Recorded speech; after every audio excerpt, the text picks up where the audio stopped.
does work like the review says it does. I cannot believe that after the first few days, I didn't feel as sluggish or clogged up. It has had a profound impact on my physical, emotional well-being. I'm skeptical as most people about products and their claims, and I never write reviews, but this is a wonderful product and I recommend it to everyone. Great product. It has brought my blood pressure from the mid 150s over the 80s to the mid 130s over mid 80s, along with diet and exercise in just the past couple of months. Excellent. Thank you, David. Tell us your story. Get Extendivite today. Call 1-877-928-8822 or visit heartdrop.com. Extend your life with Extendovite. You're listening to the Republic Broadcasting Network, because you can handle the truth.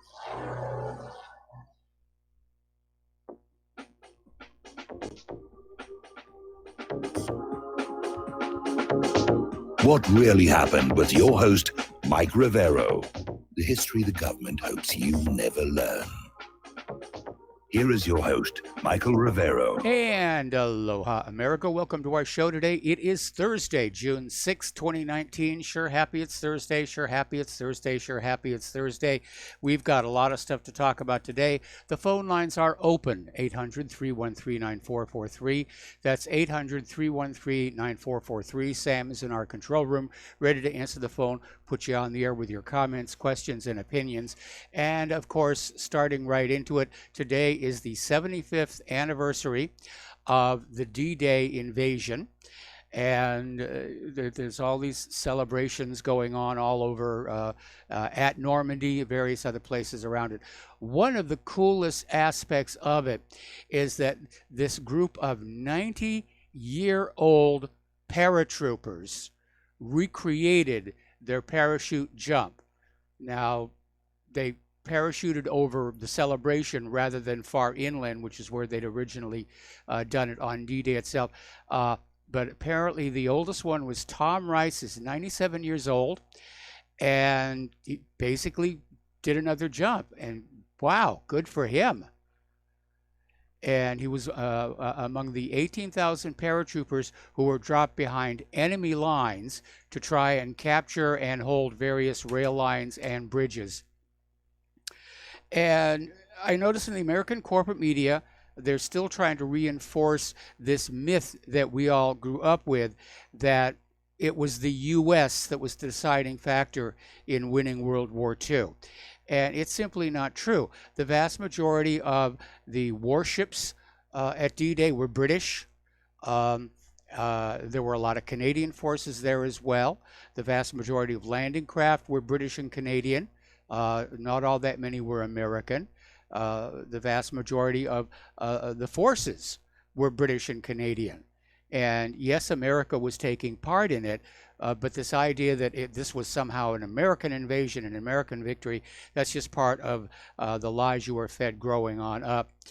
And along with the idea that the Russians really didn't have all that much to do with winning World War II, when the reality is that the Eastern Front is what broke the Wehrmacht's back. And frankly, it was after that, pretty much everybody understood Germany was going to lose this war sooner or later. So everybody just piled on in and said, all right, it's time to invade. Let's go on in, plunder the place. And but again, truth is always the first casualty in war. And I had family who served in the European theater in World War II, and for that matter, World War I. And they came back with a lot of interesting stories and memorabilia, if you will, which I understand now you can't even show without being screamed at. Anyway, today is also the anniversary of the death of Robert F. Kennedy. Yesterday was the anniversary of when he was shot in the back of the head, supposedly by a guy 10 feet in front of him, who fired off more rounds from his gun than the gun could actually hold. We've been down that one here before. So let's get into the war zones here. And in the midst of all this war glorification and D-Day was wonderful, and no, it wasn't, not for those people who were actually there. And Wet my whistle there just a little bit. Now, up in Afghanistan, we have been at war. The United States has been at war in Afghanistan for more than 17 years. And despite all that effort and the billions spent, the U.S. military is still suffering casualties.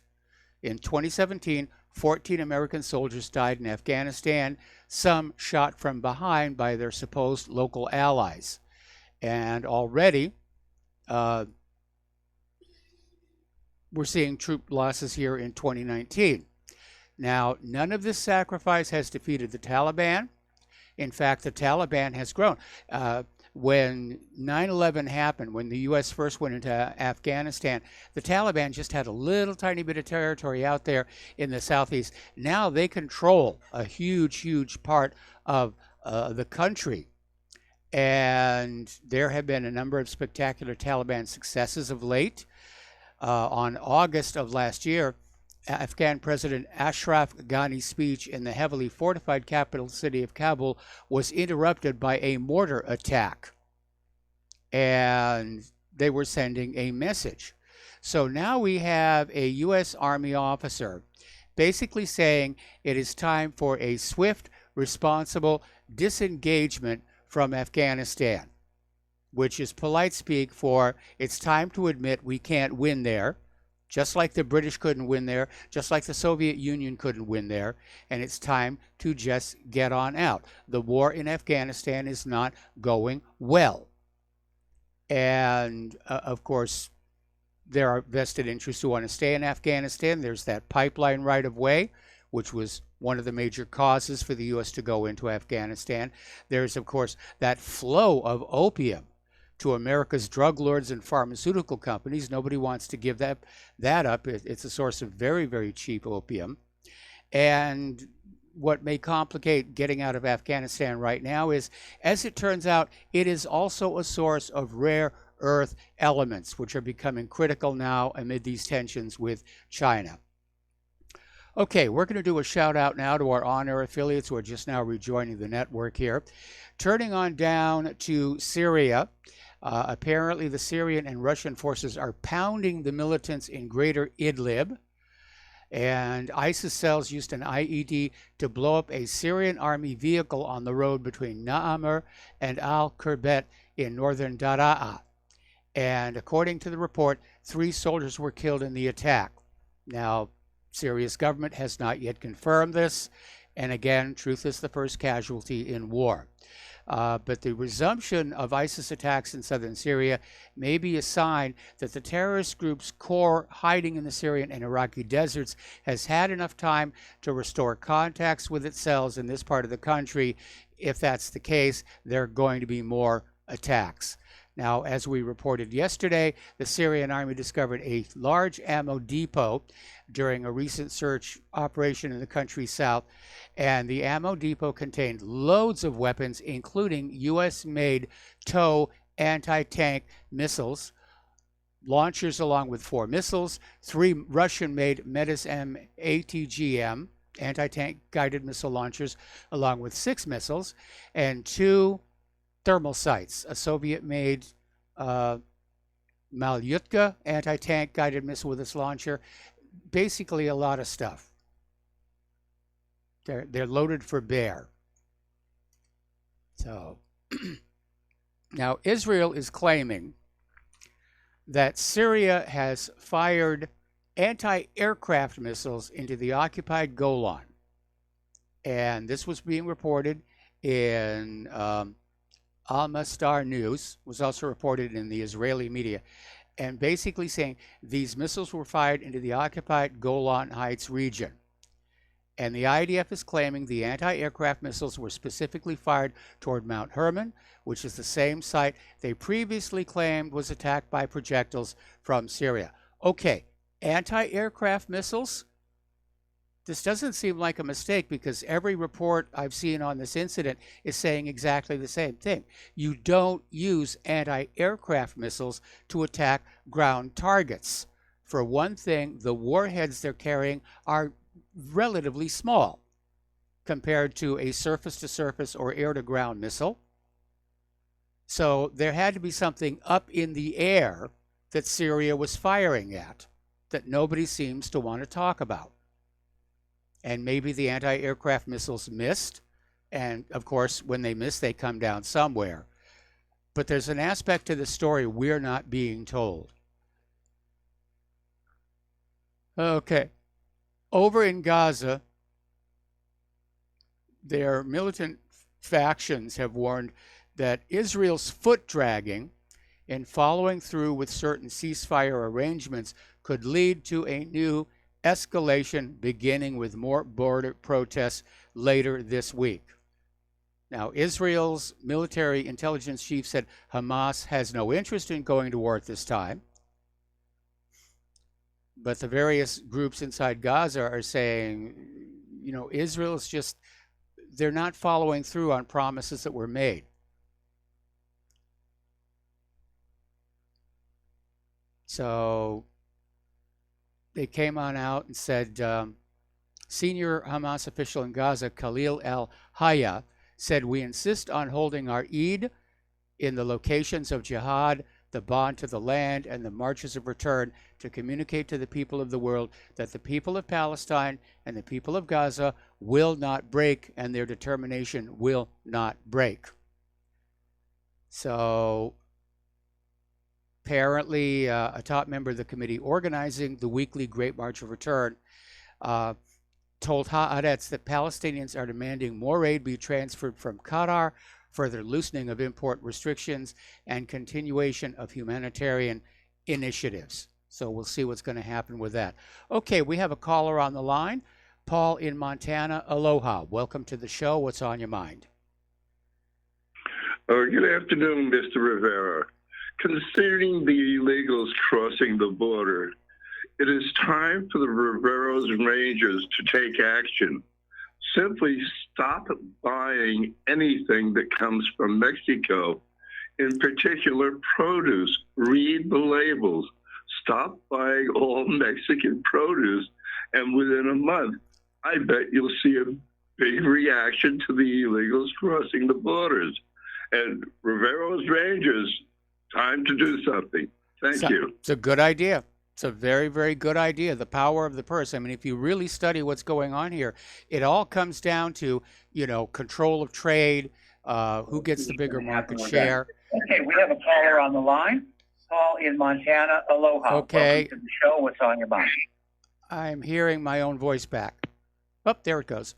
So, and yeah, boycotts can be very effective. Certainly the boycott, divestment, sanctions movement has been very effective. That's why Israel is screaming bloody murder about it.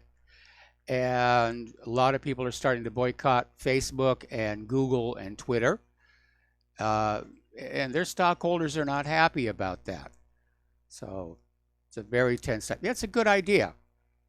You know, read the labels on your produce and avoid the produce from Mexico. Buy local. Buy your local farm. Go to your farmer's market. It's going to be fresh. It's probably not going to be GMO. It's always a good idea. Alrighty, getting on back to Israel. And Jared Kushner is still out there strutting around about his deal of the century. And he made a comment the other day about the capability of Palestinians to self-govern, which has been denounced as Paul Kushner's white supremacy coming through. And forgetting, of course, that before the Khazars showed up, the Palestinians did self-govern. And they did a pretty good job of it. They had an economy, they had art, they had culture. And the Palestinian people have come on back responding to Kushner, saying, you're being a racist here. And he's bringing back Kipling's The White Man's Burden, which, for those of you who don't remember it, it was a rationale for Britain's expansionism around the rest of the world, that these poor brown people really couldn't civilize themselves. Therefore, there was a moral obligation for Great Britain to take over their countries and teach them how to be British. And Kushner's remarks are basically the same. Say, well, no, Israel just has to keep on running Palestine. The Palestinians can't self-govern. And I don't think that comment is going to be forgotten in the very near future. And I don't think it's going to help in the negotiations for the deal of the century. Now, the deal of the century, of course, is on hold because the Knesset dissolved itself. And they're calling for new elections all the way down in September. And a lot of people are saying, we can't really commit to a deal when we don't know what the deal is about. Now, Kushner's trying to come on out with this phase one, which is to encourage investment in Palestine, to sort of give them a little bit of a carrot to say, see, if you cooperate with us, we can make things better for you. But it's already being leaked on out that the other half of the deal is going to be for the Palestinians to surrender their right of return, to agree to live perpetually under Israeli control. And I think that's a non-starter right there. So Jared Kushner made remarks last month to the pro-Israel think tank Washington Institute for Near East Polity, and the plan revolves around contenting Palestinians with economic betterment while denying them their political rights under perpetual Israel domination. So that's basically it. You know, we've starved you, now we're going to feed you a little bit, and in exchange, you will let Israel have control over all the land. Oh, we have a caller on the line, Layla in Canada. Aloha, welcome to the show. What's on your mind? Yeah, hi, Mike. It's interesting as I was waiting, I heard you talking about this bait, this carrot that this inept Jared Kushner is dangling to make the so-called peace plan acceptable, and that is economic betterment. That was the whole idea in the 1940s when the Zionists were promoting the establishment of a Jewish national home, not a state, but a national home, that they would bring in all kinds of money and improve the livelihood of the indigenous Palestinian residents. That was obviously a lie then, and it's a lie now. It's just a smokescreen. But anyway, setting aside the fact that Jared Kushner is grossly unprepared for the role that Trump has given him, and that he's profoundly biased as not only an Orthodox Jew, but a friend of Netanyahu from early childhood. Setting all that aside, I'm always impressed when I read Haaretz, and you also have mentioned I think it's actually a role model. If there's anything good that has come out of Israel, it's Haaretz. And the most impressive reporter is Gideon Levy, along with Amira Haas, who has lived amongst the Palestinians that are being deprived. But Gideon Levy has done a DNA test recently where he confirms that although he may have had a Jewish ancestry, it goes way back and was never anywhere near the land of Palestine, Israel, Canaan, whatever we want to call it. Yes. He says his ancestors passed through what we call today the Arabian Peninsula. And I know Scots who have the same kind of thing. They passed through the Middle East. That did not give almost everybody who came out of, if we believe anything of some of the out of Africa theory, almost everybody came through the Arabian Peninsula, crossing over the Bab el-Mandeb Strait from West Africa onto the Arabian Peninsula, the Bab el-Mandeb, which is now where Yemen is. Yes. But anyway, his article is absolutely amazing. Now, I've sent it to you by email. Please look for it if you have the time and read it because it's intriguing. But furthermore, I was thinking it would be wonderful to hear you interview Gideon Levy.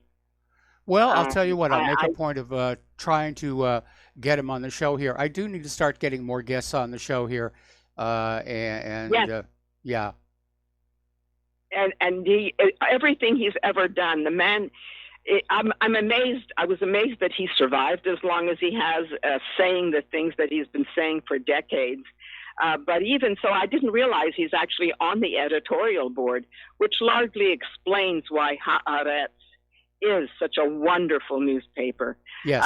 And it's probably one of the few reliable ones in the world that I'm aware of. There may be others, I'm sure, numerous others, but that's the one that I go to daily. Yeah, me anyway, too. It's the only reliable one that's in Israel itself, as far as I can tell here. Yes. Anyway, Layla, Yes. I'm going to put you on hold. We've got to take a break for commercials, and I'll come right back to you after these few words.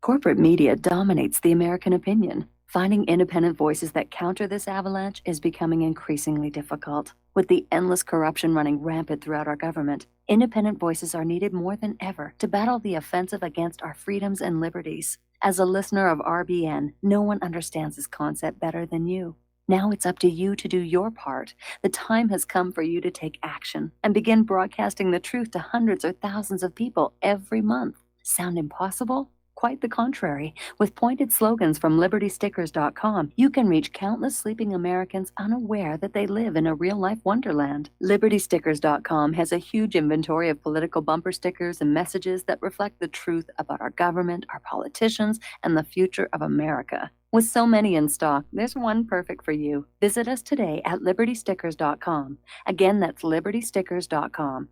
Do your part. Your voice is important. Let it be heard.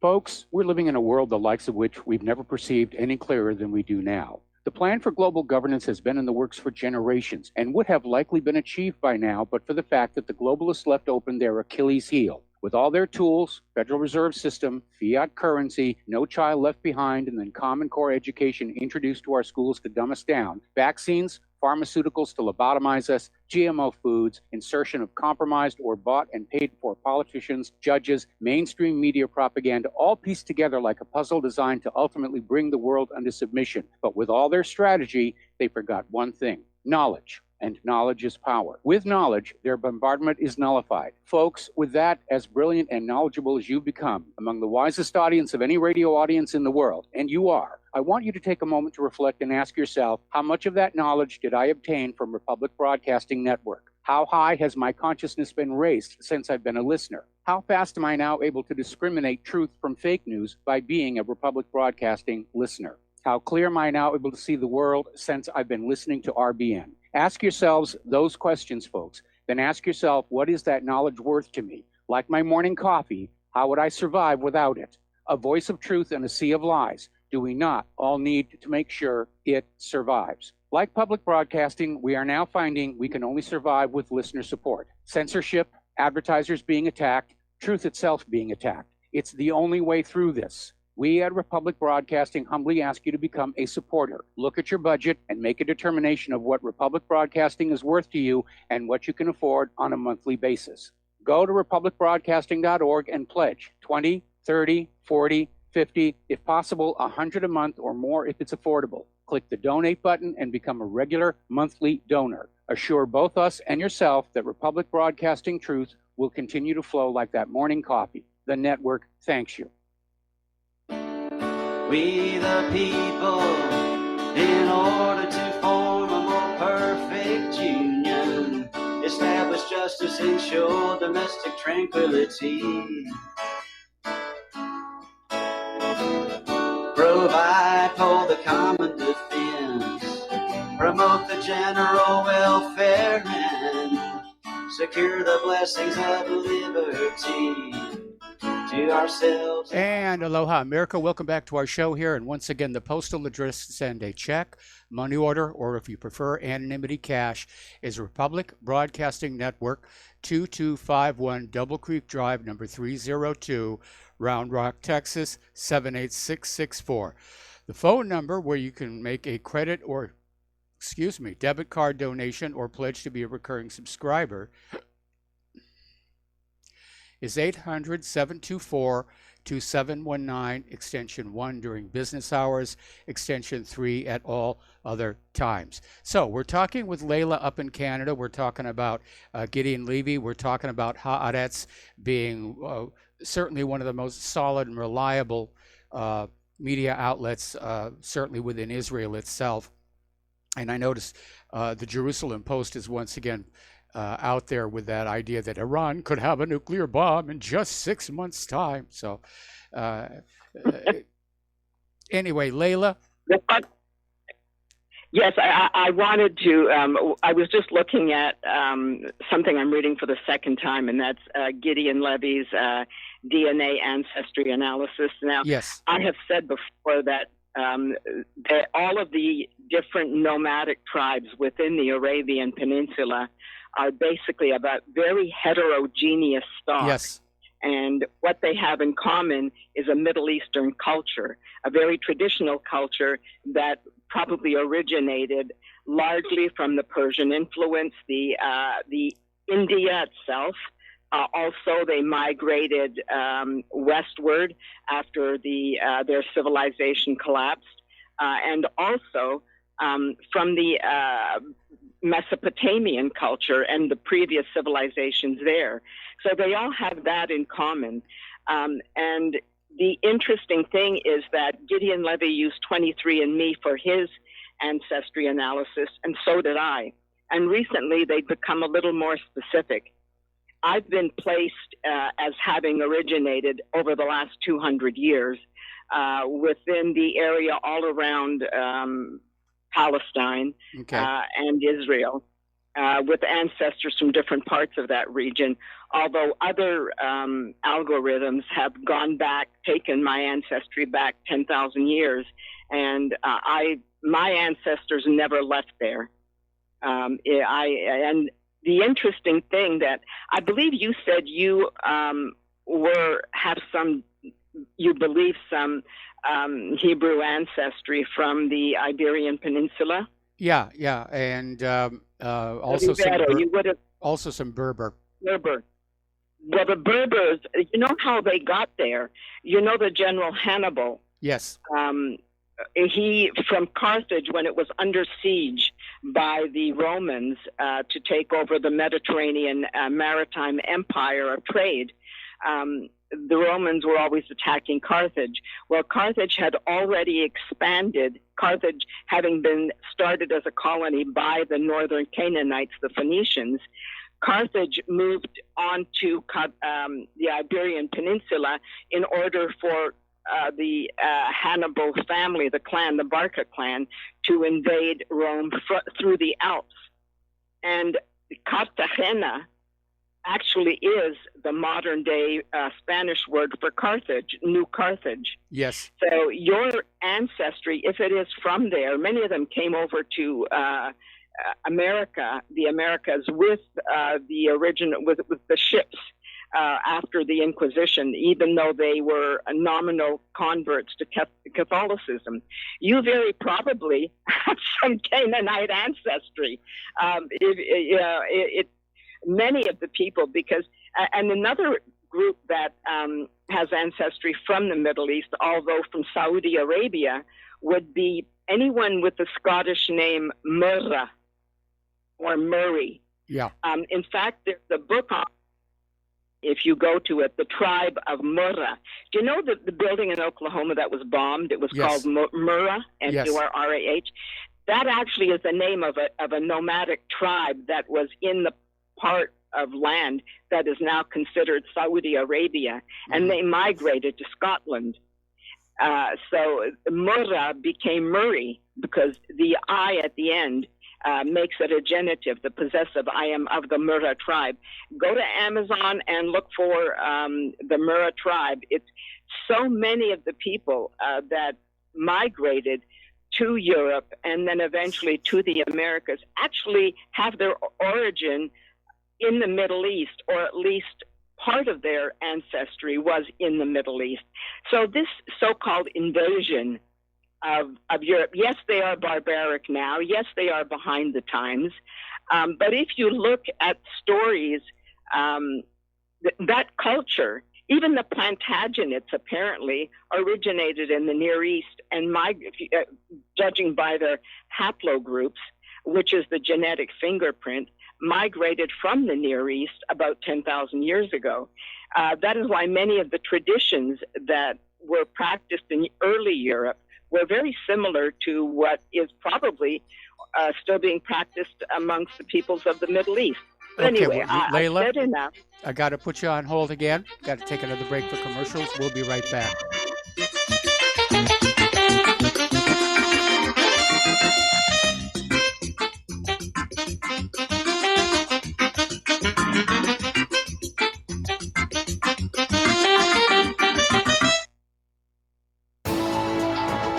You are tuned in to the Republic Broadcasting Network.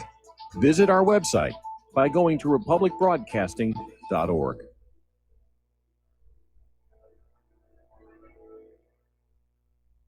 Homeowners, are you in foreclosure, expecting to be served with a foreclosure lawsuit, or suspect your lender has coerced you into an illegal mortgage transaction?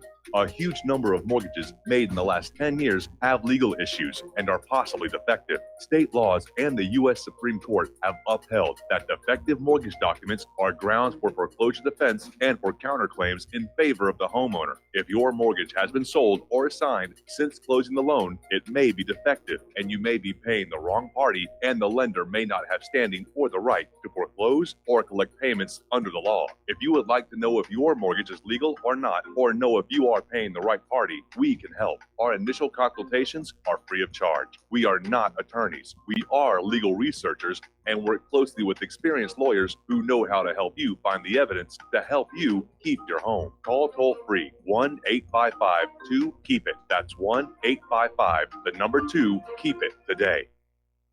Tired of being lied to by mass media? It's growing more and more apparent today that news is received less and less through standard media outlets. Even with a growing audience every day, RBN is beginning to direct more efforts into social media. Social media and the use of the internet is fast becoming the primary source of people for news, regardless of demographic. RBN has set out to provide some of the best news on the internet through republicbroadcasting.org, and also has begun to use the tools to our advantage by way of social media. Republic Broadcasting is now operating a Facebook page to function as yet another avenue to have our collective voice reach new audiences across not only America, but across the globe as well. The Facebook page features not only news, but also an RBN player to listen to our broadcasts. Get involved by visiting facebook.com/Republic Broadcasting and liking our page and share it with your friends and family, because you can handle the truth. Without the right accessories, any guy can be off the mark. Whether you've invested thousands in your arsenal or you own a single trusted firearm, a visit to AROutfitting.com is in order. It's one of the finest online selections of tactical optics and AR parts and add-ons, like EOTech, quick target acquisition with no peripheral loss. Browse the full range of Nikon scopes and binoculars. AROutfitting.com can illuminate your world with Streamlight gun-mounted lights from keychain to large handhelds, up to 1,100 lumens. Find some stability with Battenfield tactical bipods. AROutfitting.com has CMMG gun parts, barrels, assemblies, handguards, part kits, and more, plus mag-full clips and magazines. I know I've got you excited, so take a breath. Head to AROutfitting.com. The site's super easy to navigate and features a ton of technical info, including links to manuals. We also welcome vendor and manufacturer inquiries. Remember, if you don't see it, we can get it at AROutfitting.com.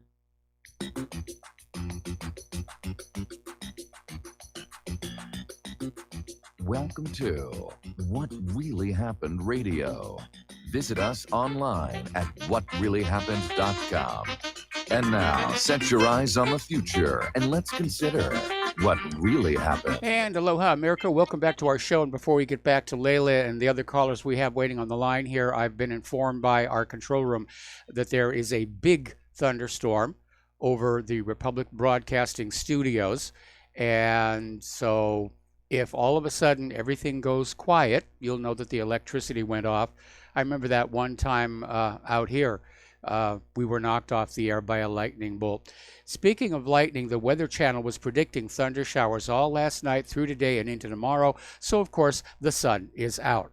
Now, getting on back to Layla, just a brief comment on my own family lineage. You were talking about how these people from the Middle East following the Inquisition went to Europe and North America. My family went the other way. This was the age of the opening of the Orient and the black ships. And so we first left Spain. We went to Portugal. Then we stayed there until there was an attempt to assassinate the King of Portugal. And even though my family, in theory, had nothing to do with it, they got chased on out, and they went to Asia, where they stayed until my father was born and came to MIT. A couple of generations before that, there were these two brothers who also went to the United States of America from China. And one went down to South America, rather Central America, and sort of started this branch that wound up with people in Cuba.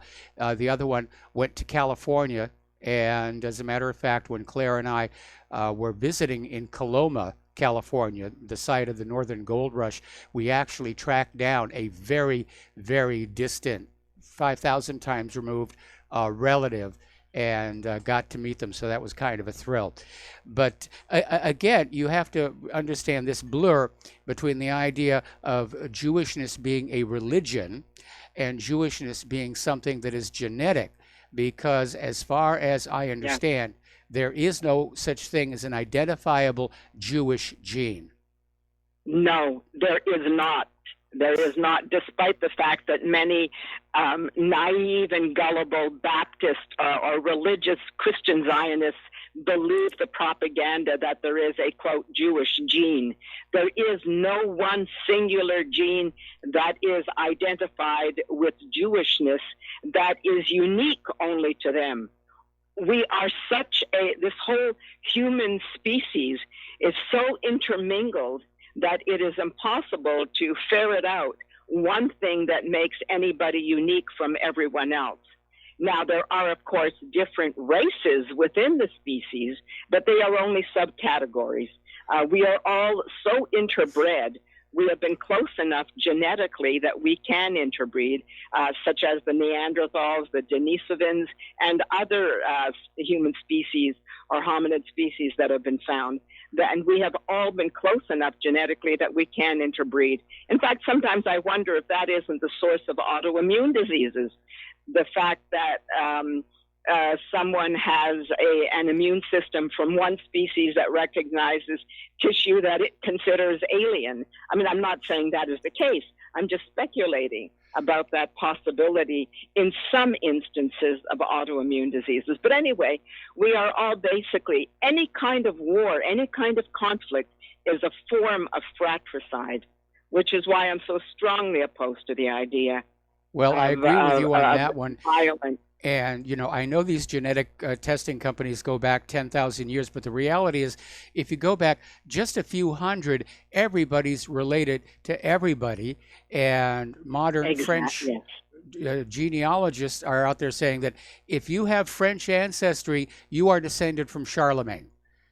Because, to put it delicately, he got around a lot. You know, it's good to be the king. And so, anybody of French ancestry. I'm sorry? In ancient times, any warlord or king, so-called king, that today we call them kings. Who knows what they were actually, emperors, who knows what names they gave themselves then. But all of them were allowed to have numerous concubines along with the chief wife. So they had a lot of legitimate children, but also illegitimate children. It's impossible. Even Genghis Khan, apparently his haplogroup has been found amongst many Europeans. Because he had so many women that he bred with. Yes. And that was one of the spoils of war. I mean, there are people who believe that the ancient military used to be rewarded with coin. That might be the case in more recent times and for some armies, but in ancient times, the rewards that a soldier got was the booty, the loot, the raping, the stealing of citizens that they captured and then sold as slaves. Yep. And ironically, HBO's Rome, remember that series? Oh, I remember that one. It was very novel at the time, but it was historically also quite accurate. Yes. But the guy who played the red-headed centurion brought back many captives that he was going to sell in the markets in Rome as slaves, but they ended up dying of illness. That was the norm. That was how a soldier got his pay, by robbing and looting and by having captives that he could sell as slaves. That's how the Vikings got around. That's how a lot of the genetics were circulated. Yes. It's kind of like the water of the earth. There's always an undercurrent. It moves around. Nothing remains isolated. And the same thing with genetics. Humanity has never been rooted to the ground. We move around. Yes, However, we do. back to the DNA ancestry of 23andMe, nearly all ancestry companies now are owned by Israeli companies. And they keep telling people you have Jewish ancestry. I was even told that, the audacity, by something called MyHeritage. Do not rely on them to give you any true information. I was told that I had 18% Mizrahi Jewish from the Persian Empire. Well, there have been it's studies. possible that, Yeah, Layla, there have been studies. We need to wrap up with you because the phone lines are loaded up. Yes. There have been studies showing that these home genetic tests are not always accurate, and it involves taking identical twins, and the identical twins will send in their DNA, and they'll get back wildly different reports. So a great deal of bias. I believe that a great deal of bias, whoever owns it, it's like when newspapers used to be owned by somebody and the owner could dictate what the news was and the spin that was to be put on it. The same is true now. A lot of the genetic companies have been bought up by Israel so that they can put the spin on there that everybody has some Jewish ancestry, therefore everybody has an interest in protecting Israel. That's BS. Well, it goes beyond that, because there have been allegations that these genetic testing companies, in their report to you, will also say, oh, you've got this much Arabic blood, you've got this blood and that blood, to sort of push that whole multiculturalism thing. Anyway, Layla, I'm sorry to cut you off, but we've been going for about 20 minutes here now, and I've got callers waiting on the line. So thank you. We're going to let you go and switch to Danny in Washington, D.C. Thank you for waiting so patiently. What's on your mind? Well, it's really great that you can give so much time to some woman to distort history unfettered on your show. I mean, you didn't even ask a question. Somehow she made Europe into a Canaanite racial wonderland, and we're supposed to believe this? I mean, this is supposed to be... Well, she's talking genetics. I mean, she prefaced it all by saying, if you accept the out of Africa theory... The Phoenicians were not genetic Canaanites. They took up some practices of the Canaanites, but that did not make them racial Canaanites. Now, the Edomites, which I talked to her about one other time, ran Judea time. They were racial Canaanites, and Layla herself might be a racial Canaanite. But the Iberians or Iberians, which moved to Ireland, Hibernia or Hibernia, they were not Canaanites.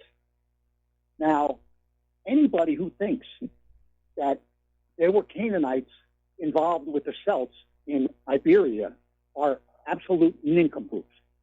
And I'm glad you came to the conclusion that you can't classify a Jew as a racial group, because Jesus was definitely not a Jew. And how any Jew can classify Well, Jesus religiously he was. No, religiously he wasn't. He didn't practice the Talmud.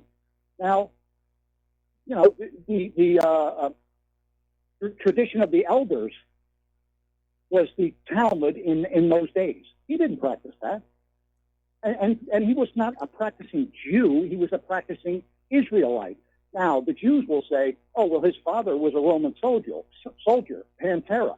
Yeah. And his mother was Jewish. So therefore, they're disqualifying the fact that the father was through Judah and not the mother. Do you see this absolute hypocrisy? But Layla doesn't see it. So I just wanted to tap on that this Layla doesn't have a clue what she's talking about. If she ever had a real debate, she would get absolutely clobbered. So Okay, thank you well, very much. let's be civil here, Danny here, and we need to remember to go back and talk about, the distinction between a cultural group or a religious group and their genetic makeup, because the two very often don't overlap at all. And a geographical group. Okay, geographical group. But again, if you accept the out of Africa theory of humans coming out of Africa, they all went through that one funnel, and there would have been all kinds of opportunities for inbreeding. I don't accept that theory. I don't accept that theory, but that's Okay. as far as I want to go with that. I just wanted to prove, Layla needs to get back on the Edomites. That's, the Edomites, they were the ones in control of Judea at the time. And these are the people that have the relations of the Amalekites that the Jews supposedly hate so much. But these people were running Judea at the time, but you never hear Jews talk about that. They never say that. Why? People need to ask why and really search in to the truths of that point. Thank you very much. All right, thank you very much. And we're going to switch over to Art off the grid. Aloha, Art. Welcome to the show. What's on your mind? Wow. Okay, let's go to New York, ladies and gentlemen. Mike, if you'll bear with me, I want to read a part of an article here, and then I'm going to comment on this. The state's medical program paid more than $60,000 for sexual and erectile dysfunction drugs for 47 sex offenders. Medicaid made more than $930,000 in payments for erectile dysfunction drugs for recipients, including sex offenders that are barred under New York's quote. There are clear rules about what conditions of Medicaid will cover when it comes to erectile dysfunction drugs, and paying for sex offenders who committed terrible crimes to get these drugs should never be lost in the bureaucratic administration of this program, end quote. Now that comes from DiNapoli, who is with the comptroller's office. Now, the state law for New York specifically states a ban on erectile dysfunction drugs for registered sex offenders.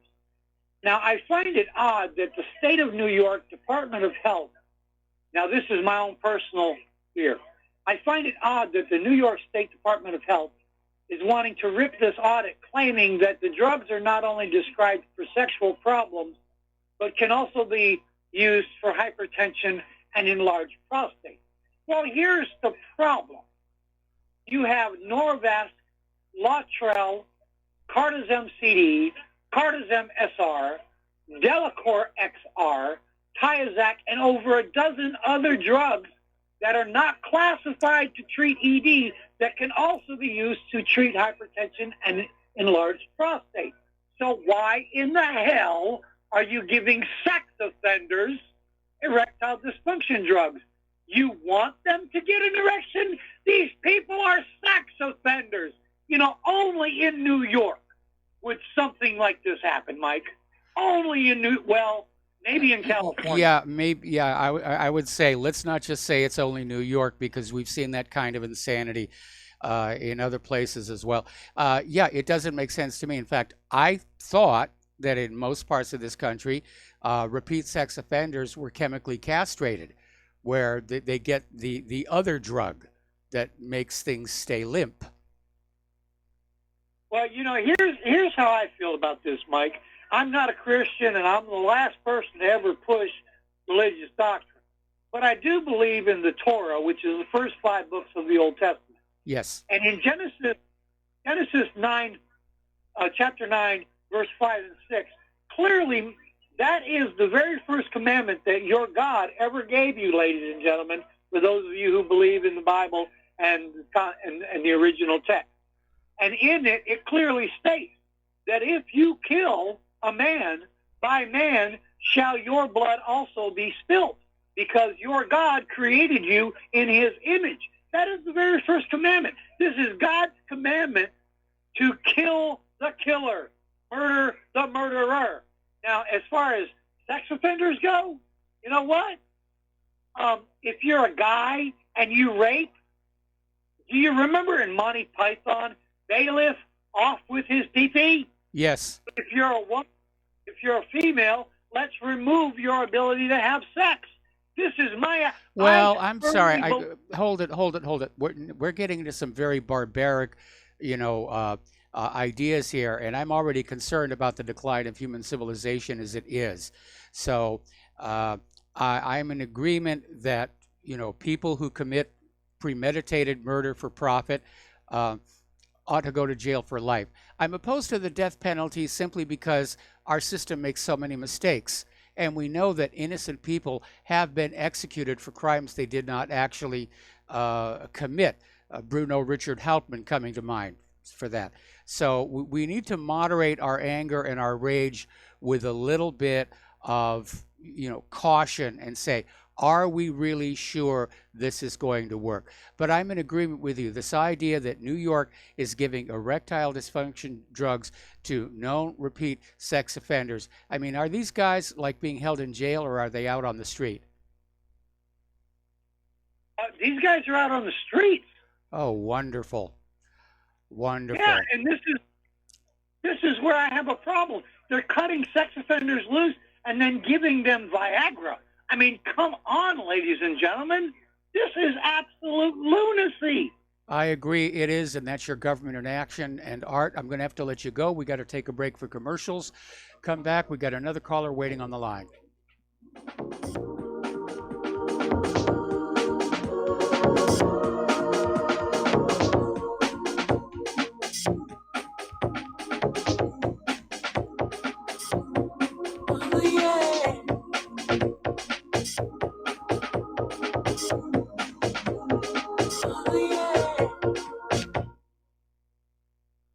Homeowners, if your lender has gone out of business or sold your transaction to another lender or servicer, you may be the victim of a wrongful foreclosure, resulting in the loss of your home. If you've already lost your home, are in foreclosure, or even in good standing, you can challenge the mortgage transaction's illegal issue, and your property can be restored to you, and your foreclosure can be stopped or reversed, and the mortgage transaction declared unenforceable. State laws, U.S. title codes, the Uniform Commercial Codes, and U.S. Supreme Court rulings have upheld that defective mortgage documentations can reverse or stop foreclosures and enforce property title claims in favor of the homeowner. We are having successes in stopping the process of foreclosure, the enforcement of the foreclosure judgments, the sale of property, and evictions after the sale. We are not attorneys, and we don't give legal advice. We are a professional team of legal researchers, providing forensic mortgage audits and expert witnesses. We have the knowledge to produce the evidence and enforce laws regarding your legal issues. We've been in business for 12 years without a complaint. Consultations are free, and we provide a free title search to confirm if your mortgage has legal defects. Please call 855-253-3748. 855, 2, keep it today.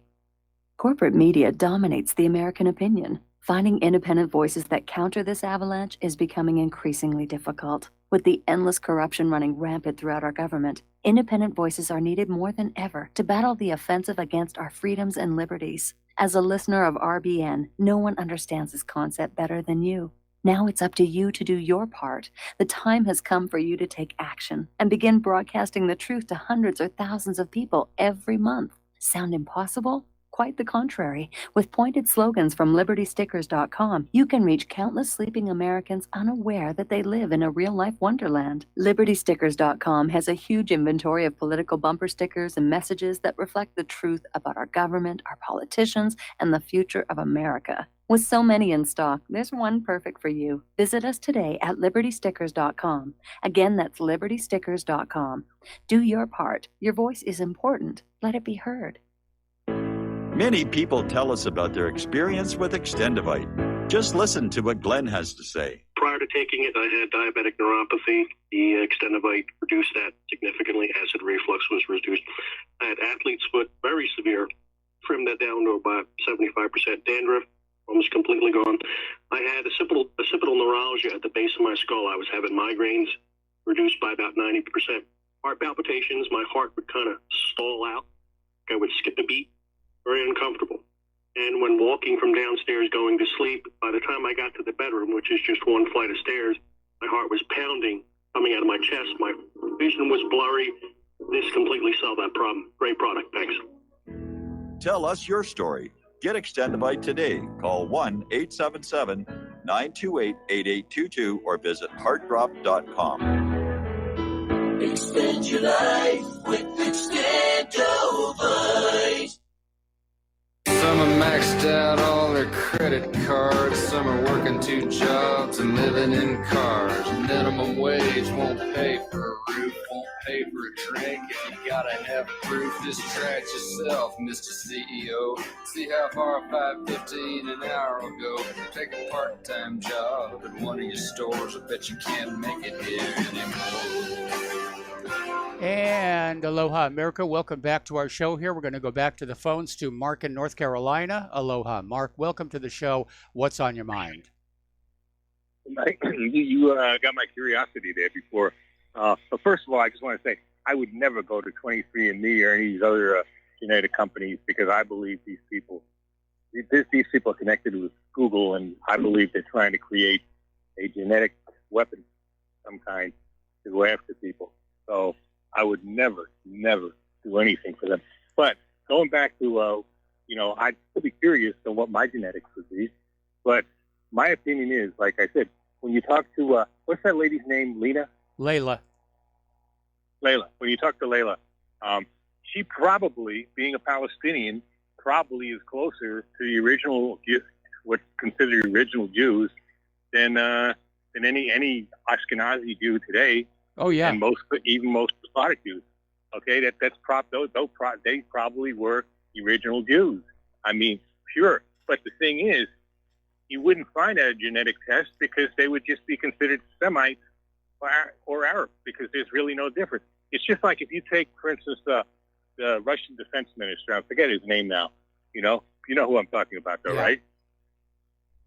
If you did a genetic test with him and a genetic test with Native Americans in this country, it would be no different.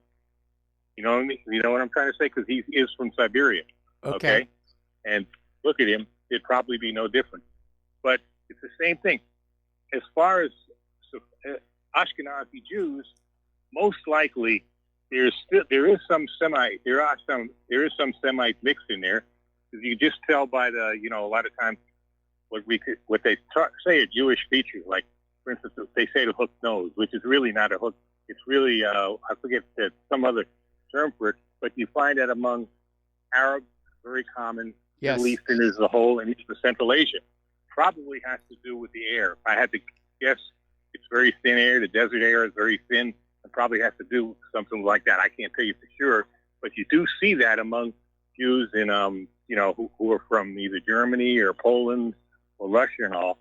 So there is some, and there's a certain amount, but there's also Slavic, Germanic, and probably Central Asian. Talk about the Central Asian again. Central Asian Khazarian. If you look at a guy like, Lee Camp, the comedian on RT? Yes. Okay. He's Jewish, right? If you look at his features, he looks very Asian. Okay, very thin. So they're probably you see the results, Khazarians. Okay? So there is definitely that kind of mix. But as far as the Palestinians, those got to be the original Jews. Why wouldn't they be? They just didn't go anywhere. They stayed right there. Yes. Okay. They probably became either Muslims or Christians as time went on. So it's ridiculous. So when these racists that are running Israel now, that they talk about these people, Palestinians, just about being subhuman. They may not use the term, but that's the way they feel. What they're doing. Certainly Jared Kushner is of that opinion. Anyway, Mark, we got to let you go. We got to take a break for station identification, and we will be right back.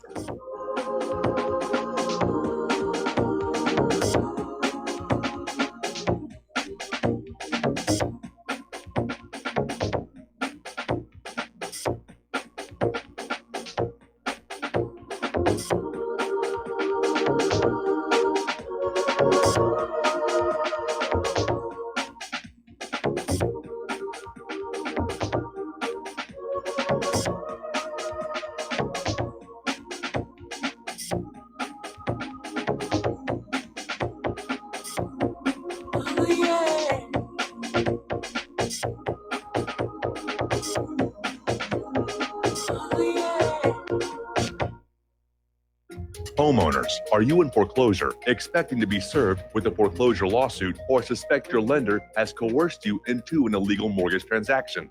A huge number of mortgages made in the last 10 years have legal issues and are possibly defective. State laws and the U.S. Supreme Court have upheld that defective mortgage documents are grounds for foreclosure defense and for counterclaims in favor of the homeowner. If your mortgage has been sold or assigned since closing the loan, it may be defective, and you may be paying the wrong party, and the lender may not have standing or the right to foreclose or collect payments under the law. If you would like to know if your mortgage is legal or not, or know if you are paying the right party, we can help. Our initial consultations are free of charge. We are not attorneys. We are legal researchers and work closely with experienced lawyers who know how to help you find the evidence to help you keep your home. Call toll free 1-855-2-KEEP-IT. That's 1-855-2-KEEP-IT today. You're listening to Republic Broadcasting Network, because you can handle the truth.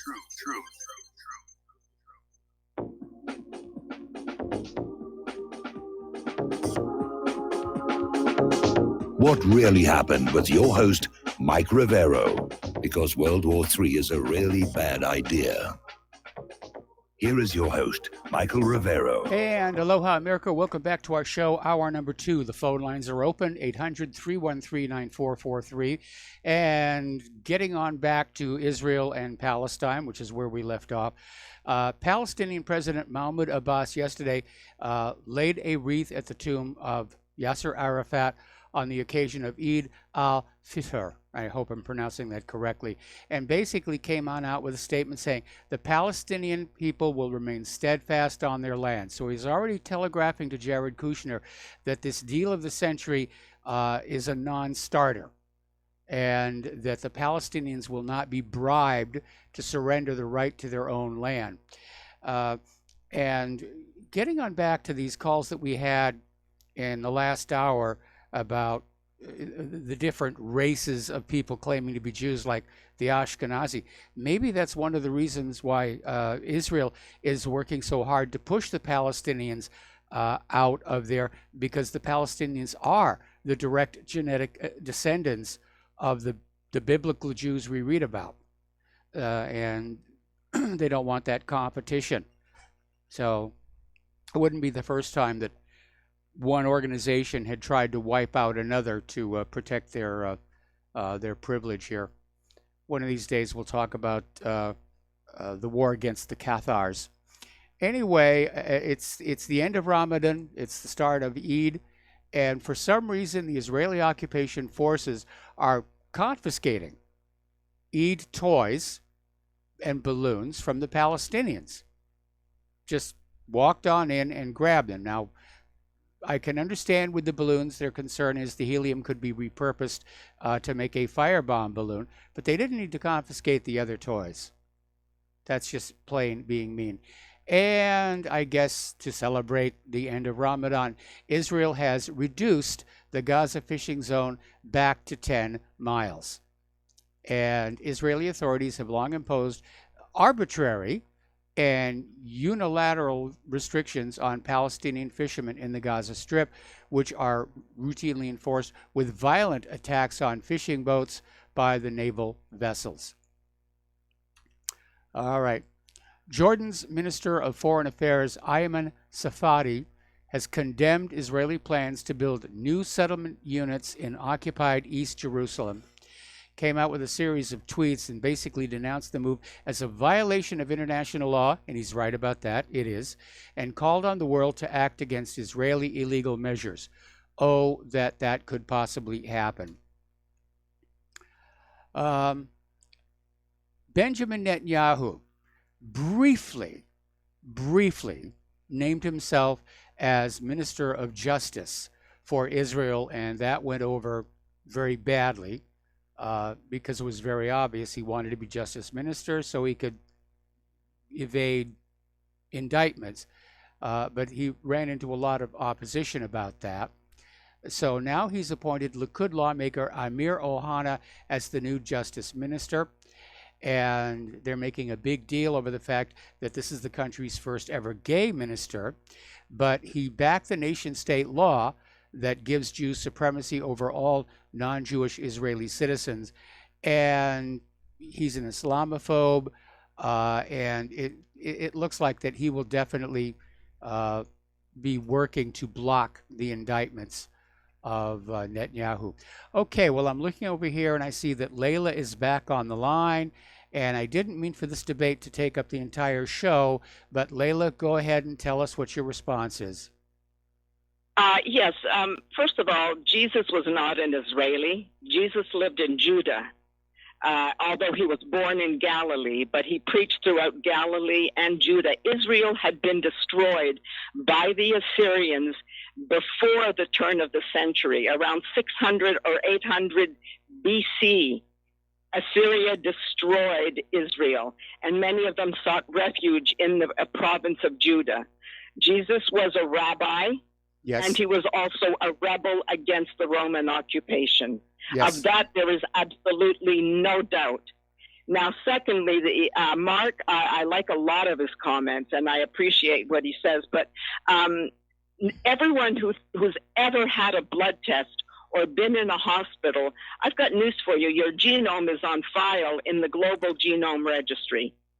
The blood banks hand over your blood. If you've ever given blood or if you've ever had a blood test, your genome is already on file. And we know who has control of it, just like all other forms of privacy no longer exist. And furthermore, the word Semite is not an ethnicity, it is a group of languages. And while Hebrew claims to be the first language of the world, actually it was Sanskrit. Yes. That is the oldest language that we know of. And that was in from the part of India where the remarkably ingenious discoveries and activities occurred. And anyway, those are my quick responses. And as for the fanatic that called right after I called, I mean, it's like he's sitting there just waiting for me to call so he can pounce and try to refute what I have to say. The point is that everybody migrates, yes, whether by choice or by force. And there's so much more that I could, information that I could give that is verifiable, empirically, objectively verifiable, and is not merely a collection. But even Haaretz has recorded the fact that the Bible, the Old Testament, was written by many different people because of the different writing styles. Yes. And the Hebrew language, even in Israel today, they acknowledge it was a Canaanite dialect. How did the people of Moab and the Amorites and all the other provinces around Judea, how did they communicate with one another? Because they all spoke the same language. It was just different dialects. So, and it was not, Hebrew was only one dialect of the Canaanite languages. And the Phoenicians were northern Canaanites. And in fact, the very first philosopher, Thales, Thales, who was not well known, but Aristotle named him as the first philosopher, he was the son of higher class Canaanites. And he lived in Miletus, which was in ancient Anatolia. There are a lot of people who believe the ignorance that they've been taught or propounded from pulpits, from onward Christian soldiers and their self-righteousness. The truth is that while Christian values, and I've said this before, Christian values seem to be among the best for a homogeneous society, but there is no empirical evidence that of a divinity like the one that is portrayed in the Old Testament. And in fact, the divinity in the Old Testament was a very brutal man. Yes. So I don't know why anybody would want to worship someone who ordered. Having a kid mellowed him out. Jesus, yes, indeed. He sent him to correct the misconceptions that were in the original documents that were circulated. Anyway, thank you for giving me this chance to. It seems I cannot make any statements without somebody coming along to try to discredit me. Well, it's a very contentious subject here, and I mean, there's a lot. Yeah. But you There's a lot at stake. you can object and try and refute in a respectful manner, and exactly. I'm very upset over the fact that in this country, this coming back and screaming at each other seems to be the accepted norm of social interaction. Anyway, Layla, we're going to let you go. We let you get away with breaking the 1 call per caller per day rule. But I sort of knew you were going to be calling back in after that other gentleman. Anyway, thank you for the phone call. We're going to let you go. And we're going to get back to the news here after we do a shout out to our on-air affiliates who are just now rejoining our network. So we have a new justice minister in Israel, Amir Ohana. He's an Islamophobic right-winger and basically came on out there. He was a primary driver behind the Jewish nation-state law. And in his view, the Muslims are the cause of all the violence all across the Middle East. Here in the United States, Israeli supporters are trying to prevent a resolution in the U.S. Senate that would support a two-state solution. And this was drafted by Republican Senator Lindsey Graham and Democratic Senator, Chris Van Hollen. The resolution is expected to be tabled soon. And as a bipartisan measure backed by a close Trump ally like Graham, it would be expected to win a substantial majority. Now, citing unnamed Israeli officials and staffers, the report claimed that Ron Dermer, Israel's ambassador to Washington, and other Israeli embassy officials have been lobbying Graham and Van Hollen to remove the phrase two-state solution from the text. And here once again we see the basic impasse. Israel sits there and says, we demand our right to exist. We demand you recognize our right to exist. And when the Palestinians say the same thing, Israel goes, no. And that is the cause of all this bloodshed and pain and suffering over the last half century. Okay. Down in Florida, Governor Ron DeSantis recently signed a bill which added anti-Semitism to the list of outlawed forms of discrimination in Florida, equating it with other forms of racial discrimination. The major problem is the definition of anti-Semitism under this law includes everything from saying Jews control the media, Jews are more loyal to Israel than to America, to many other questionable statements that are protected under the First Amendment of the United States Constitution. Ron DeSantis is saying it's now illegal to question the number of Jews who died in the Holocaust. All history should be questioned, not just the Holocaust, and very often when we question history, we find out it has been distorted. Ron DeSantis is a dictator, and he has abandoned one of the fundamental principles of the United States of America to please his Israeli masters.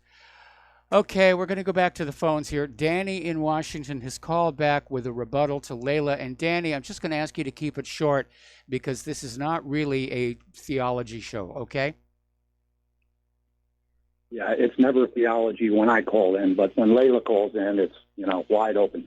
But anyway, I just want to correct one thing that Layla said, that I hear most people say that Jesus was a rabbi, and exactly why he said to call no man a rabbi, because he was the only rabbi. That means that he totally disagreed with these other people that say they're rabbis. So there's that one. Now, Layla wants us all to believe that Europe is nothing but a bunch of Canaanites. We're all Canaanites from Europe, and that's her final say. Okay, Now, Danny, this is the most ridiculous- Danny, let's get back to the genetics. Canaanites- This many thousand years after all of that was happening, every one of us is carrying genetic markers from pretty much every one of the subgroups and races and communities that were out there. That's why they make a very, very big deal when they find an isolated tribe deep in the jungle that has not interbred with the rest Why of the don't you world. ask Layla? Why don't you ask Layla why they called them the Canaanites in the first place, or why they called them the Jebusites, or the Pharisees, or the Hittites? Why did they call them those names? Those were racial terms. And that doesn't mean it was a pure race. That was a race that broke off from a pure race and became a new race. That's what Canaanites were. Cain was not a Canaanite. You know, Okay, in- Danny, we've gone on with this long enough. It's taken up way too much of the show. I'm way behind on my talking points. So thank you very much for the feedback, and we're going to let you go. And we're going to go back to enforcing our 1 call per caller per day rule. Because, Danny, if you've got an issue with Layla, take it up with Layla. So the phone lines are open. Let's get on back to the news here. Over in Great Britain, George Galloway, who has had, past tense, a popular radio show, got fired, posting a tweet that was perceived as anti-Israel. And he said in his post on Twitter he was pleased to see that Tottenham, a North London soccer club with significant links to the Jewish community in Britain, was not able to win the match because fans could use the success to draw attention to the Israeli flags they normally fly during the games. And for that, they fired him. Turning on down to Saudi Arabia here, U.S. intelligence indicates that Saudi Arabia has significantly improved its ballistic missile program. And here's the kicker. They're doing it with assistance from China.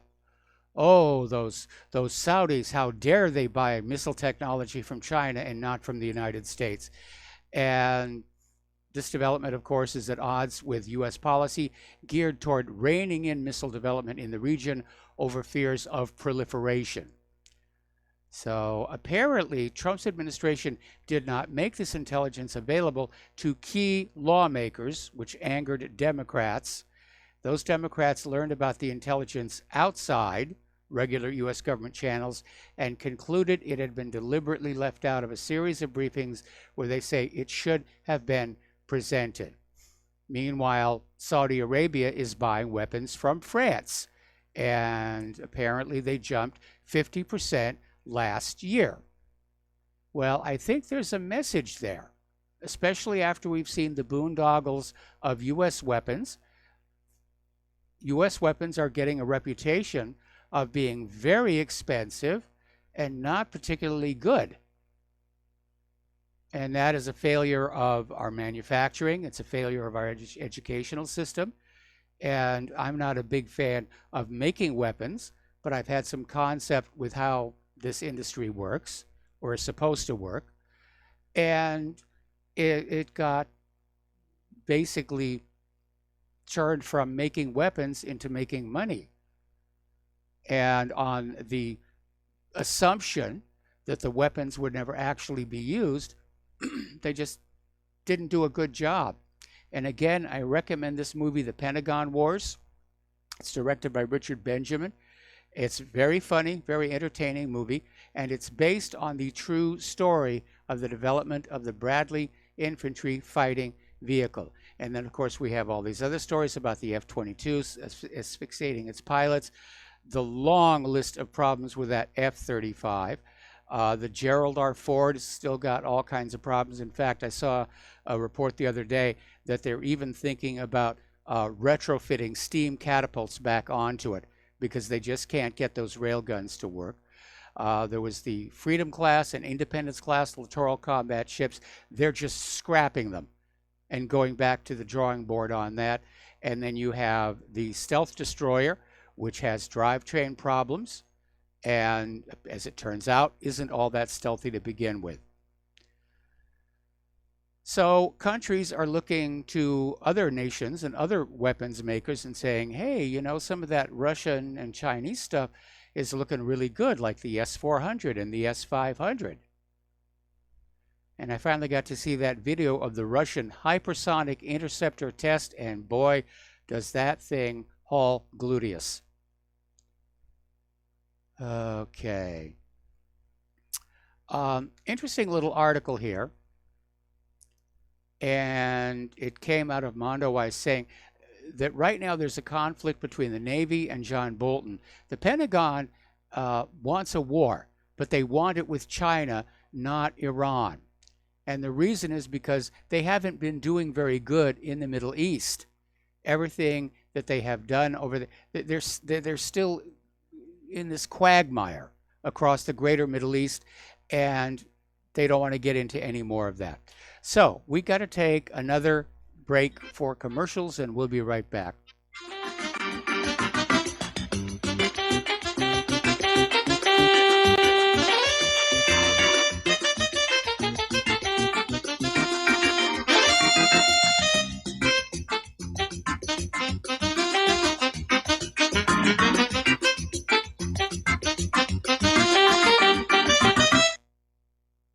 Extend your life with Extendovite. When your doctor tells you have bad cholesterol or blockages in the arteries, what do? When diet and exercise is not enough, we try medications and hope for the best. For the last 2 decades, I have been telling people about a natural method to help solve these problems and more.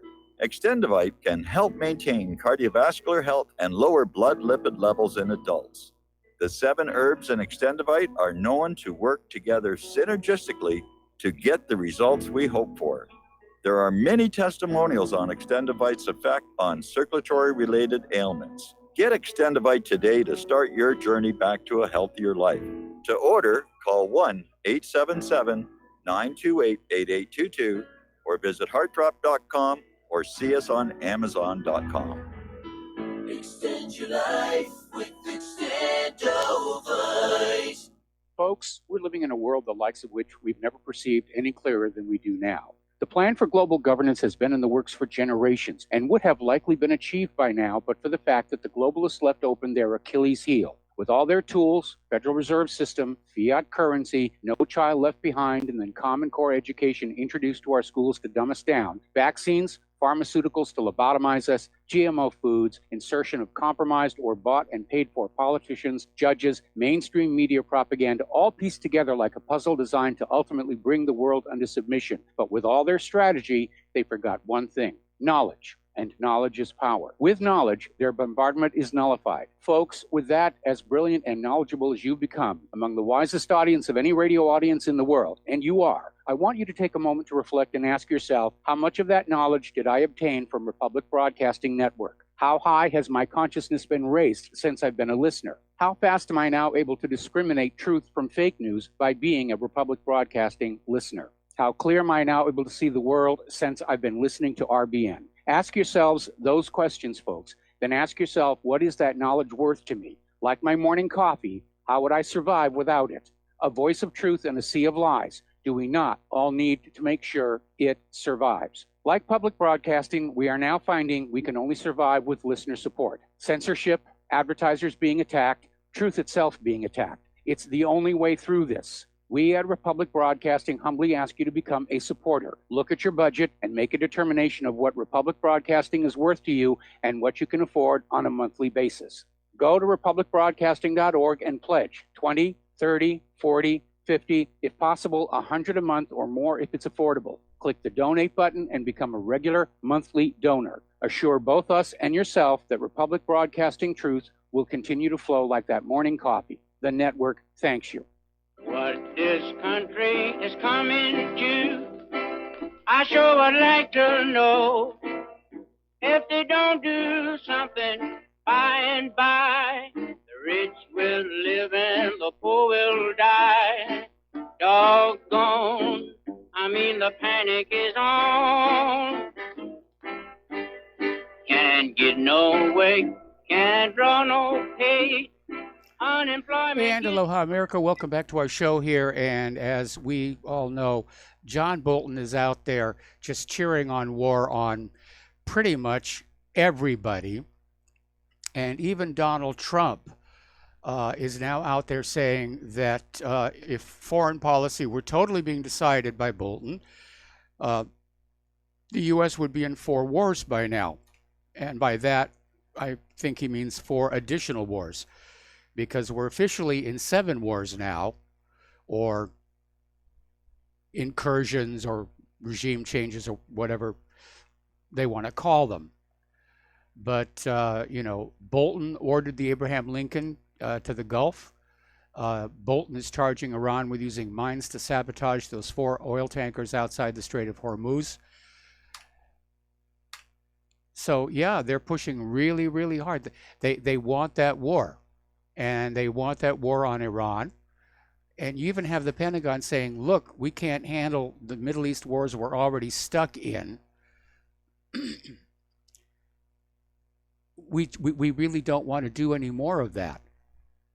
So let's go have a war with China, because we can fight that on the ocean and we can have a lot of fun with our toys. Okay, this is getting reported all over the Israeli media and even being picked up in some of the American corporate media. Now, there's this former IAEA Deputy Director, Olli Heinonen, who has long been a critic of the IAEA, and he's accused the IAEA in an interview of letting Iran weaponize uranium. And he went on to claim that Iran, with maximum effort, could produce a nuclear weapon in 6 to 8 months. So this is the source of the story that we're seeing pop up all over. Oh, Iran can have a nuclear bomb in 6 to 8 months. And we hear this every once in a while. Israel's been screaming that Iran is on the verge of having a nuclear weapon going back 30 years now, and it didn't happen. So basically, this former deputy director was focusing on Iran improving its centrifuges. Now, despite this, and verified by inspectors, Iran is still only enriching uranium to 3.6%. That's reactor fuel. They're making it for their power plant. Now, to make a nuclear weapon with uranium, you have to enrich it above 90%, somewhere around 93 to 95% enrichment. Iran they're not even close. Iran has never attempted to enrich to anywhere near the 90% level, and they've never indicated they want to try. So the rhetoric is still going on back and forth, and article out of Sputnik News. Trump calls Iran terrorist nation number 1. And Trump was out there saying that he's ready to sit down with Iranian counterpart Hassan Rouhani, but he hasn't ruled out military action against Tehran. And it's mixed signals. If you want to sit down and have a meaningful discussion with somebody, you don't start out by insulting them. And again, the claim that Iran is terrorist nation number 1 is utterly ridiculous. It's not supported by the available facts. We know that the United States sponsored terrorists all over Syria, as just one example. We know that Israel commits acts of terror all over the globe. Iran just wants to be left alone to run their country, run their economy, take care of their people. So Trump is out there saying he wants to have talks with Rouhani, and everybody's saying, well, why do we need talks? Let's just go on in and give them what for. Well, it has to do with that Strait of Hormuz, because the U.S. Navy is not convinced they could keep it open. And blocking the strait would cut off oil and gas from Iraq, Kuwait, Bahrain, Qatar, and Iran, 20% of the world's oil. And, of course, Iran has anti-ship missiles on its territory, along the border of the Persian Gulf. So apparently there was a series of studies that were done and shown to President Trump, and these studies caused a panic in Washington. And they showed that in the case of the Strait of Hormuz being shut down, whatever the reason or however it's done, Iran has the power to hammer the world financial system by causing global trade in derivatives to be blown apart. There's that magic D word again, derivatives. So, yeah, it would be a bad move, but then all of these wars have been bad moves, and yet they keep on doing them. Got to take another break here for commercials. We'll be right back.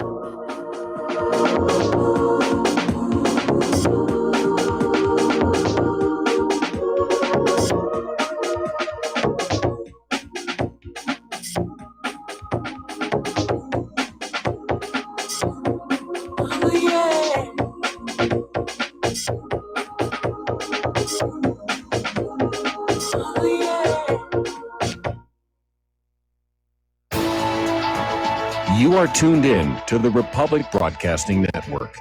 Visit our website by going to republicbroadcasting.org.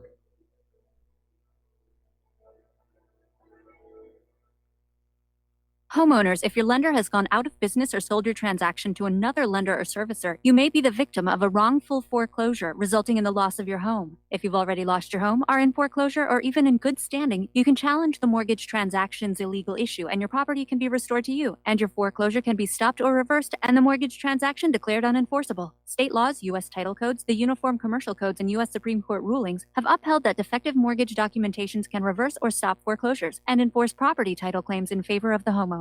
We are having successes in stopping the process of foreclosure, the enforcement of the foreclosure judgments, the sale of property, and evictions after the sale. We are not attorneys, and we don't give legal advice. We are a professional team of legal researchers, providing forensic mortgage audits and expert witnesses. We have the knowledge to produce the evidence and enforce laws regarding your legal issues. We've been in business for 12 years without a complaint. Consultations are free, and we provide a free title search to confirm if your mortgage has legal defects. Please call 855-253-3748. 855, the number 2, keep it today. Tired of being lied to by mass media? It's growing more and more apparent today that news is received less and less through standard media outlets. Even with a growing audience every day, RBN is beginning to direct more efforts into social media. Social media and the use of the internet is fast becoming the primary source of people for news, regardless of demographic. RBN has set out to provide some of the best news on the internet through republicbroadcasting.org, and also has begun to use the tools to our advantage by way of social media. Republic Broadcasting is now operating a Facebook page to function as yet another avenue to have our collective voice reach new audiences across not only America, but across the globe as well. The Facebook page features not only news, but also an RBN player to listen to our broadcasts.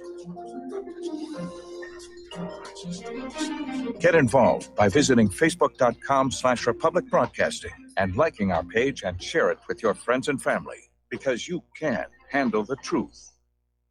Without the right accessories, any guy can be off the mark. Whether you've invested thousands in your arsenal or you own a single trusted firearm, a visit to AROutfitting.com is in order. It's one of the finest online selections of tactical optics and AR parts and add-ons, like EOTech, quick target acquisition with no peripheral loss. Browse the full range of Nikon scopes and binoculars. AROutfitting.com can illuminate your world with streamlight gun-mounted lights from keychain to large handhelds, up to 1,100 lumens. Find some stability with Battenfield Tactical Bipods. AROutfitting.com has CMMG gun parts, barrels, assemblies, handguards, part kits, and more. Plus mag-full clips and magazines. I know I've got you excited, so take a breath. Head to AROutfitting.com. The site's super easy to navigate and features a ton of technical info, including links to manuals. We also welcome vendor and manufacturer inquiries. Remember, if you don't see it, we can get it at AROutfitting.com. If you got the money, honey, we got the bombs. We'll plant 'em anywhere you like and blow up anyone. Whip this world into a frenzy, killing babies, dads, and moms. If you got the money, honey, we got the bombs. If you got the money, well, we won't say we did. The towers And aloha, America. Welcome back to our show here, turning on down to Sudan. The protests are getting really violent. At least 100 people have been killed in this 2-day crackdown on these Sudanese protesters. Basically, a short while ago, there was a military coup that ousted their leader, and the Sudanese people are demanding the military step down and allow the formation of a new civil government. Doesn't look like that is going to happen anytime soon. All right, we're going to go back to the phones here to Jared in Louisiana. Aloha, welcome to the show. What's on your mind? Hey, how's it going, Mike? Hey, I think you read a curious article a while ago. You mentioned something. Somebody got fired somebody got fired for saying that they thought a soccer team lost because they couldn't fly the Jewish flag, and it was from North London. Yeah, it was George Galloway. He lost his radio show. That's because it's probably the Champions League, and Tottenham Hotspur is probably the team they're talking about. See, there's a website you can go to that tells you if they're Jewish or not, and it doesn't just show individuals. It shows entire sports franchises. Tottenham Hotspur is a big-time Jew following, and so is Ajax Amsterdam.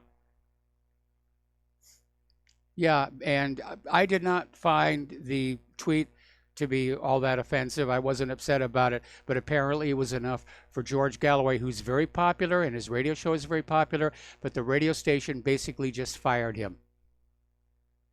And it's not like he said this on the air.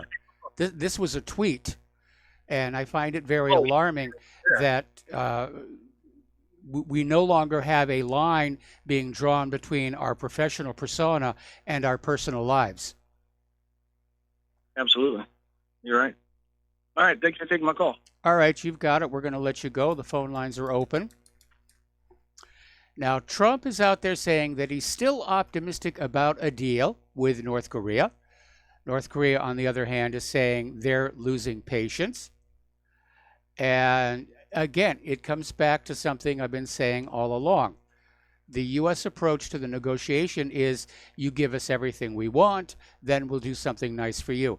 And that doesn't really work with the Asian mindset, where their idea of a negotiation is we'll do something for you, then you do something for us. Then we'll do something for you, then you do something for us. And at the very beginning of all this, North Korea did make some gestures of goodwill. They stopped their missile testing. They shut down their nuclear test facility. Of course, it was already falling apart. They returned the remains of American soldiers who'd been lost in North Korea during that war. And they allowed some contact between people in North and South Korea who had basically been divided by the DMZ. And it looked like Kim Jong-un and Moon Jae-in were moving closer and closer together toward a possible reunification. So Trump's negotiating posture,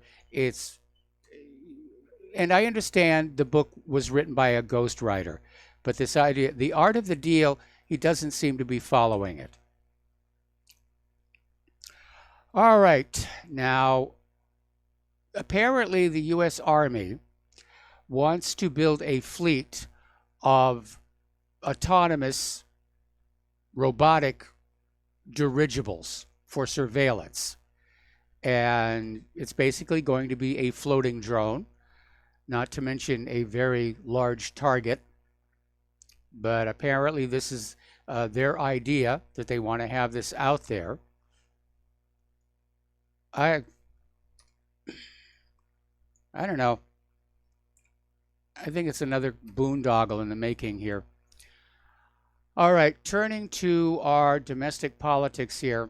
Nancy Pelosi is out there still saying she does not want to have impeachment proceedings against President Trump, at least until Dems are certain they have the popular political support to justify trying to remove him from office. Now, again, the House can impeach him, but it takes the Senate to remove him from office, and the Republicans are still in control of the Senate.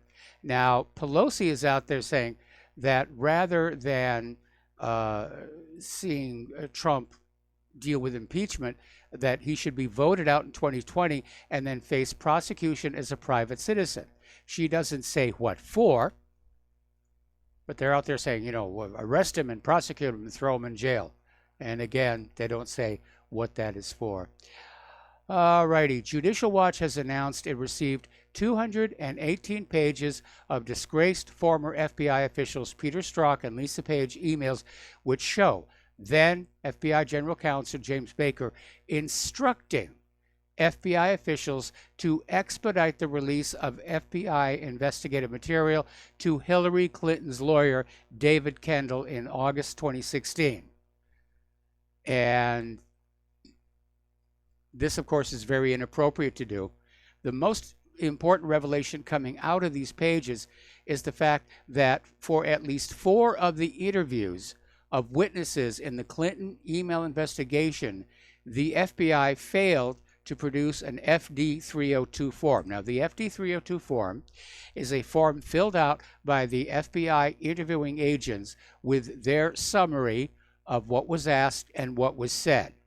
Now, in this day and age of very tiny electronic devices, I don't know why the FBI doesn't just record the interviews, and the FD 302s can be subject to, well, shall we say, interpretive errors. But apparently in 4 of the interviews regarding the email server, the FBI simply did not produce FD 302s. Another article, this one coming out of, again, Judicial Watch.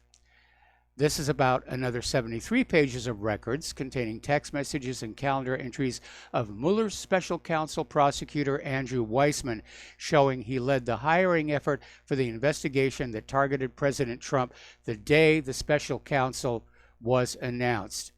And so Tom Fitton is saying that Mueller's push for impeachment shows this whole special counsel operation was part of the coup attempt targeting President Trump. And yes, absolutely it was. Now, over in the House of Representatives, despite the fact that they can't solve any of our problems, the Democrats, well, obviously the Republicans are going along with this as well, they're voting themselves a $4,500 pay raise. So,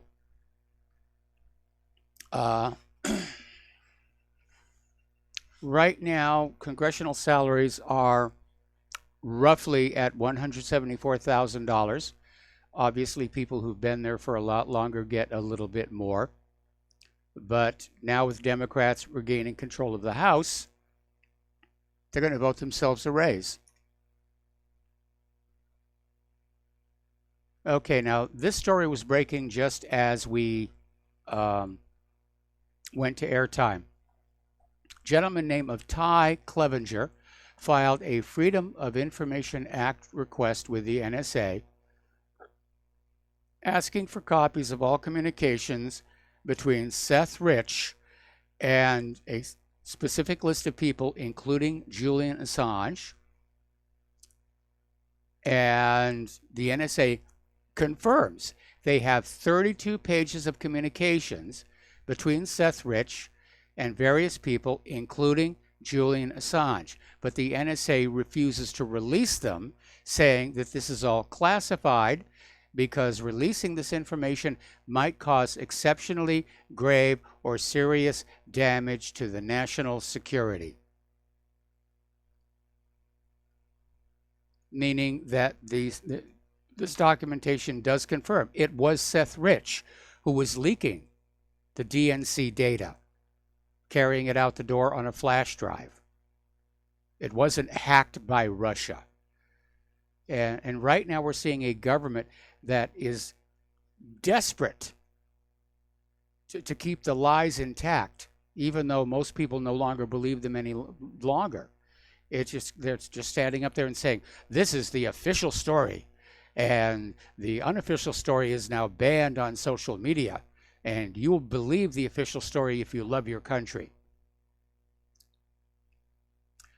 The wife of House Oversight Chairman Elijah Cummings apparently funneled hundreds of thousands of dollars from her charity into her for-profit organization, potentially deriving an illegal private benefit for the Washington Power couple. Now, This previously undisclosed cost-sharing arrangement between the two entities, controlled by Maya Rockeymoore Cummings, was detailed in audited statements. So, they are all crooks, aren't they? And here's another one, and I got this sent to me by a lot of people who are asking, could this be another Arkanocide? And it has to do with the death of former Arkansas State Senator Linda Collins Smith. And apparently her press secretary confirmed her death and said it is being investigated as a murder. Apparently neighbors had reported hearing gunshots, and when police went to check, they basically found her with a bullet wound in the head, wrapped in a blanket. And I don't think she wrapped in the blanket after the gunshot. Here's where it gets kind of interesting. Apparently, a judge has now imposed a gag order on the release of all documents associated with the investigation into this murder. So that is very, very telling. Now, as far as it being an Arkanocide, at this point, I have been unable to document a connection between this lady and the Clintons. She was in the Arkansas legislature many years after the peak of the Clinton power in Little Rock. She had been a Democrat, but switched to the Republican Party. So, but again, for a judge to throw a gag order on this, yeah, this is the wet work. And we're probably going to see more of it before this is all over. Turning to the economic news, Trump is threatening to expand the tariffs on China by another $300 billion. Pardon me. And he says he's still hoping for a deal. And the levies would target China's remaining exports to the United States. But Trump is out there saying that he thinks China, and for that matter Mexico, want to make a deal. And apparently the representatives from Mexico and U.S. officials are in their second day of meetings right now. So, I don't know. This feels like it's going to backflash. It really does. And Trump is in love with tariffs. He just slapped a bunch of tariffs on India because they want to buy the S-400. And apparently Australia has done something to arouse Trump's ire. He's talking about possibly hitting Australia with tariffs.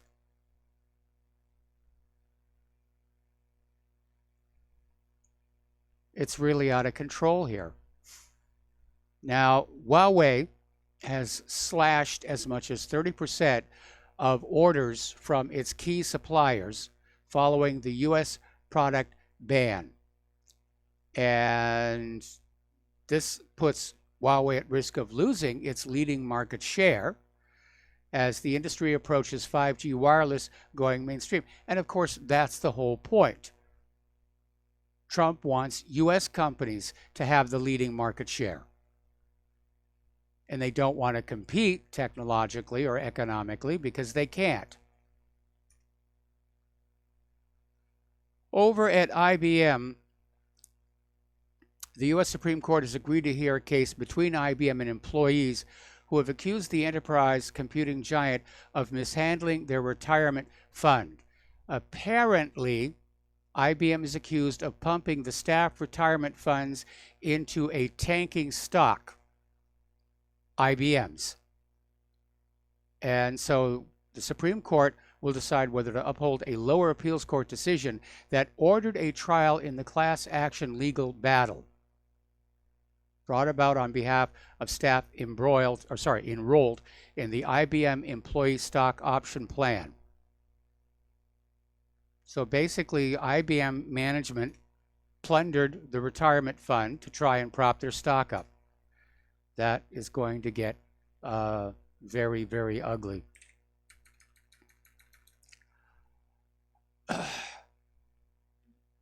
You know, I'm looking at what IBM just did. I'm looking what Boeing's been doing. And it seems like the quality of management overall, business management in this country, is in decline. And maybe it's because There is this culture of acceptance, of cutting corners, of profits above all. And maybe it's simply because all of these companies are under serious economic pressure, and companies that are under serious economic pressure tend to take reckless actions. Anyway, turning back to the economic numbers, layoffs are up 35% in 2019. It's the worst quarter since 2015. And U.S. employment growth just plunged to the lowest level in 9 years. Heavy-duty truck orders have collapsed to their worst numbers since July of 2016. They're down 70% in May. People don't have things to haul with their trucks, so they don't need to buy new trucks. It's all grinding to a halt here. Another little article, this one coming out of Investment Watch blog, saying that the disconnect between the economy and the stocks is at record highs. And economists are starting to reduce their growth projections, but there's a lot of global economic damage that has to be factored in. And right now, everyone's seeing U.S. stocks as very overvalued, which of course makes them more expensive. And everybody likes to believe that the stock market is always going to grow. But we've had a couple of major dips. And if you factor in inflation, the stock market actually has been in a decline for a while. And of course, now you have the U.S. ready to pick a fight with its second largest trading partner after China, meaning Mexico. All right, we're going to take another break for commercials, and we will be right back.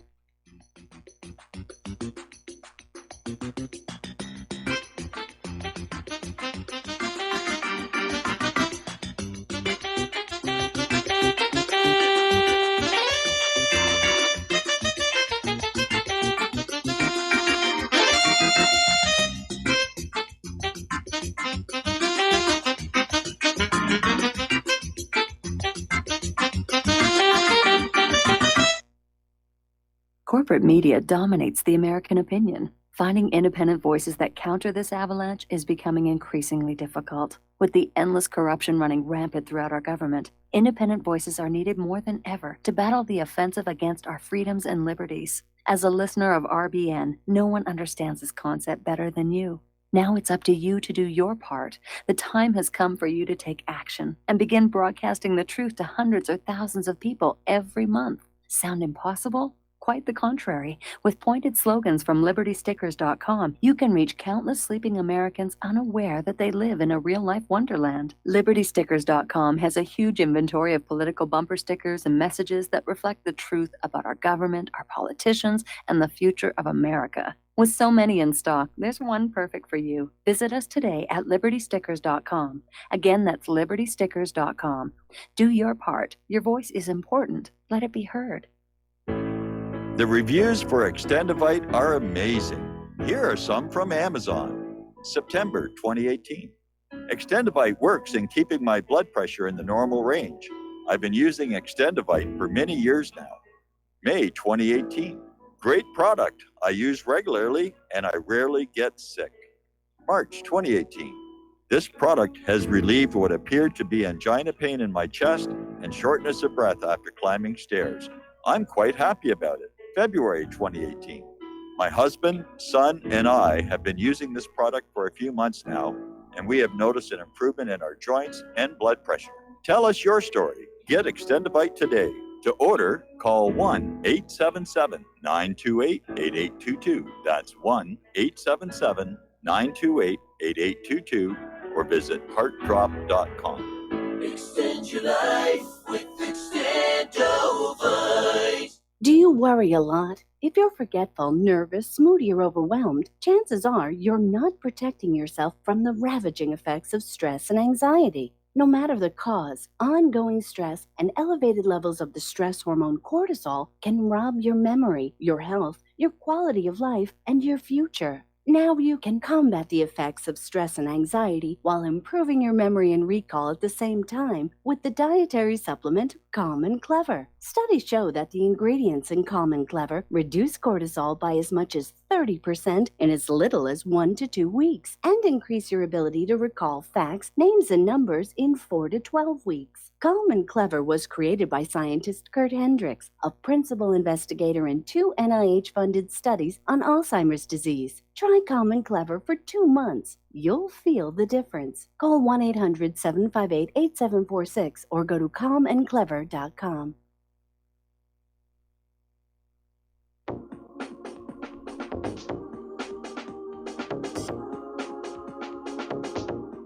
What really happened with your host, Mike Rivero.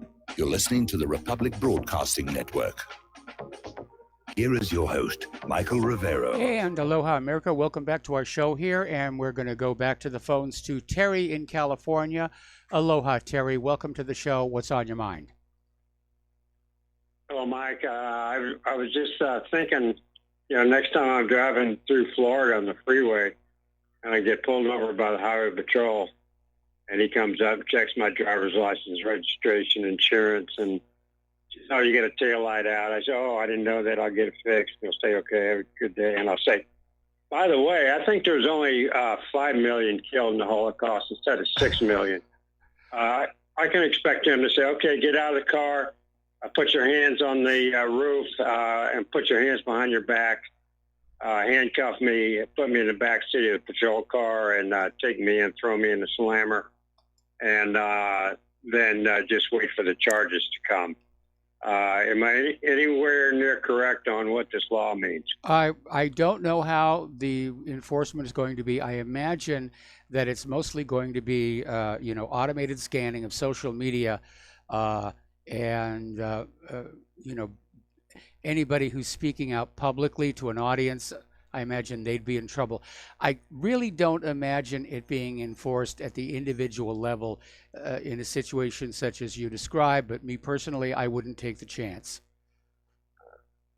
Yeah, that's really scary. If that goes to the Supreme Court and they rule in the favor of Florida, then it's all over. We just take the whole First Amendment, throw it away. It's no longer any good. Well, what mystifies me, we've already seen so many of these laws already being passed that are clearly attacks on our First Amendment. And why has not somebody already taken this to the Supreme Court? Yeah, well, when I took my Constitution course, they said, if there's any violation of this Constitution, just ignore it. I mean, like we got the power to do that, but that was the position they took in the beginning. You don't have to go to court to get it interpreted. I mean, this is what it says. Freedom of speech is what it says. And you can't deviate from that at all. And if they take Julian Assange and get him back and give him a life sentence for hacking or whatever they plan to do, you can expect everybody in the world to turn against this country. And maybe the firing of George Galloway will produce a little bit of backlash as well. I hope it really does. And, people need to realize that if we cannot freely express our opinions, then we're no longer a free society. We are a dictatorship. Just whether it's the old Soviet Union, where everybody was afraid to speak their mind, or East Germany, or any other tyranny in history. This country was founded on the idea of freedom of thought, freedom of expression, freedom of speech, a free press, and it's under attack right now. Our country, our nation, is under attack by its own government.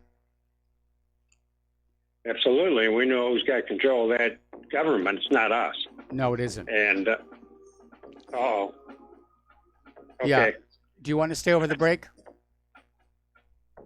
Yeah, just real quick. I got one last point. All Thank right, you. then stay on the line.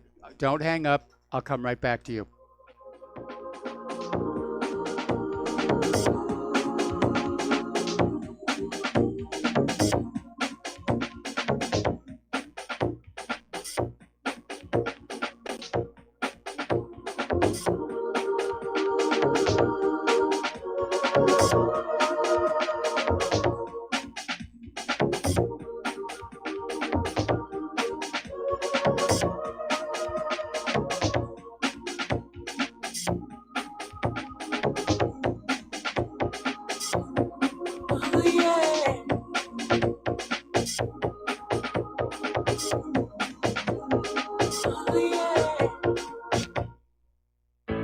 Many people write us about their experience with Extendivite. Allow me to read you some from Amazon.com. This product is superb. I have been taking it for about a year now, and I can feel my cardiovascular system run like a Swiss watch. I definitely recommend this product for anyone that has high cholesterol, high blood pressure, and heart palpitations, A+. It's potent, but it works. I have been waking up for the past 3 years with numb hands, and a week into using Extendivite, my numb hands seem to have cleared up. My circulation was off, and now it's back on track. So I'm happy. I feel so energized, and I have my husband on it now. My mother-in-law has cholesterol problems, so I bought her a bottle as well. Thank you so much. Love the product. Tell us your story. Get Extendivite today. Call 1-877-928-8822 or visit heartdrop.com. Extend your life with Extendovite. This is RBN, the Republic Broadcasting Network.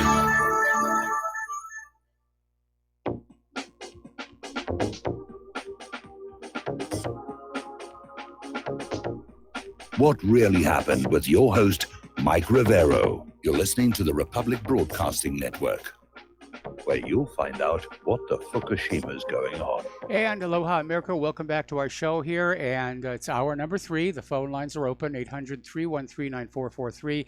And Terry in California, you said you had one more idea you wanted to share with us. Yeah, just one last thing. That deal that you were talking about with the FISA request to the NSA to check the messages from Seth Rich to whoever he was talking to, denied because of classification. Yes. I think there's, classifying documents, they don't put out what authority it was classified under, who was doing the classification. I think that system's abused. They want to cover up political things, so they just classify it. And then you can't, get the real truth. That's absolutely what's going on. Like that judge in Arkansas that just issued a gag order over the investigation into the murder of that former state senator. I mean, Jim Garrison ran into that when he was trying to put Clay Shaw on trial following the Kennedy assassination. And in this Freedom of Information Act request to the NSA's response basically came on out and said the release of this information would cause grave and serious damage to the national security. Translation, it verifies Seth Rich was the leak and not Russia. So that decision was made by the judge and not some classifying authority?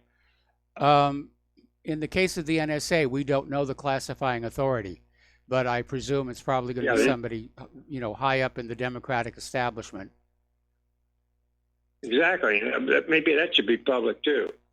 Anyway, Mike, that's my last thought. I appreciate you holding me over, and we'll talk to you next time. All right. Thanks an awful lot here, and we're going to switch over to Jim in New York. Aloha, Jim. Welcome to the show. What's on your mind? Oh, hi, Mike. Some bad news. I don't know if you're familiar with Brother Nathaniel Kapner. Yes. He's been banned from YouTube. I'm not surprised. It's ironic. The things I feared that would happen under Hillary are happening under Trump. Yes. It's assault on the First Amendment. Seems it doesn't matter who the president is. Is there anything President Trump's Justice Department could do to stop them banning sites? Well, we're hearing a lot of lip flapping about antitrust investigations into social media. But again, as I've commented out, we hear a lot of talk, but nothing concrete is ever actually done. Whether it's restoring equality to social media, building the border wall, making vaccines safe, making our elections honest. We hear a lot of speechifying, and that's about it. But, technically, by the law, could the Justice Department do something to stop this? Could they? Do they Well, have the power? the idea is that these are private companies, and they can decide who they do and do not want to do business with. And part of the problem is these companies should have been classified as public communication systems, at which point the First Amendment would be in effect. But because of the way they've been classified, they're allowed to basically do what they want. All I can suggest is there are new up-and-coming alternatives, and we just need to start using those. Yeah, it's a good idea.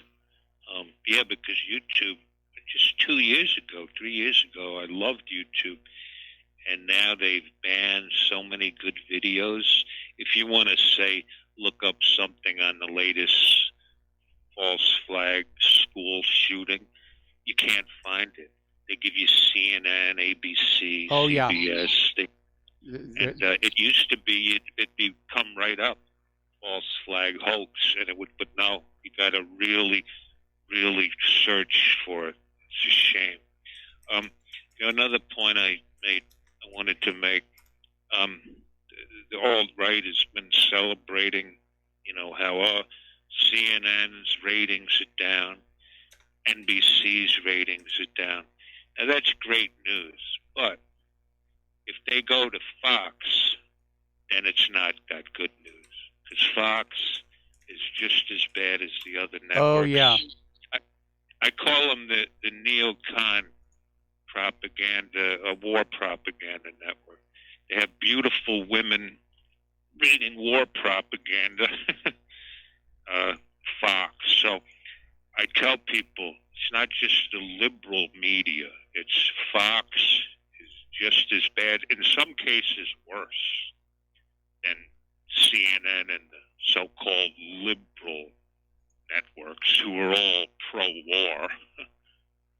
So again, they've twisted the meaning. Yeah, well, they're all in lockstep. I mean, going back and looking at the run-up to World War II, we saw the government basically work to consolidate the media and get everybody on board. You saw very little reporting that questioned the wisdom of getting into the war, especially after Pearl Harbor. So, it's obvious this is not going to be a Cold War. We're hearing talk about an actual hot war, and with Russia and China, or both, which is another reason Claire and I are going to get off this rock, because we're going to be a target. This rock will be a target when it really gets going. Yeah, well, I think it would go nuclear, because I don't know who would fight it. I don't know who would fight 100 million Chinese, I can't see how it's possible. Well, But no, the anyway, United States cannot physically invade the Chinese mainland. We don't have the transports to get over there. We don't have the troop strength. War with Russia and China is going to start out as an air and missile war. Yes, because we don't have the troops. I don't even think we have the troops to invade Iran.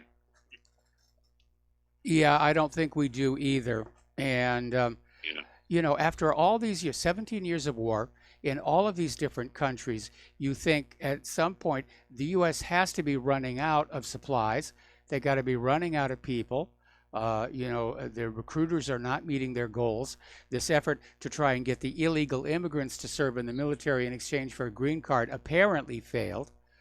And the U.S. military is stretched really, really thin all over the globe right now. Yes. Okay? Well, thank you for taking my call, and have a good show, Mike. All right. Thanks an awful lot for the call. We're going to let you go. The phone lines are open. We're going to do a shout out now to our on-air affiliates who are just now rejoining our network. Okay. So with Trump having threatened yet more sanctions, rather tariffs on China, China may execute their threat to embargo all rare earth element exports to the United States. And so the United States is trying to find other sources. And they're looking at Africa, which is the last remaining undeveloped natural resources on the globe. And we don't know how much is there, but there's probably going to be a lot.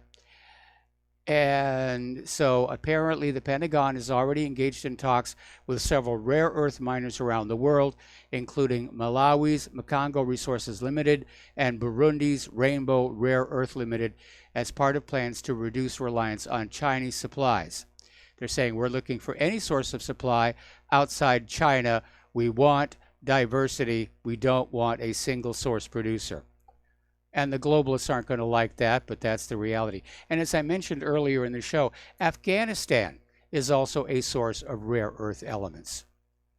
So we'll see what happens there. Now, we had a caller who called in yesterday about this, where Russia and China are preparing to dump the dollar in their mutual trade. They're agreeing to trade in their national currencies. And again, it's another body check against the dollar hegemon. And Russia and China are going to be trading in the ruble and the yuan. And that means that it will be impossible to hit them with more sanctions. Now, Russia, of course, has been hit with sanctions relative to Europe, which is still going through the U.S.-centric economic system here. But Putin has come on out and said that this new Russian-Chinese partnership is producing a positive effect on the international scale, and says it is strengthening global security. Now, I'm interpreting that to mean that Putin thinks that Russia and China teamed up together might discourage the United States from any more adventurism.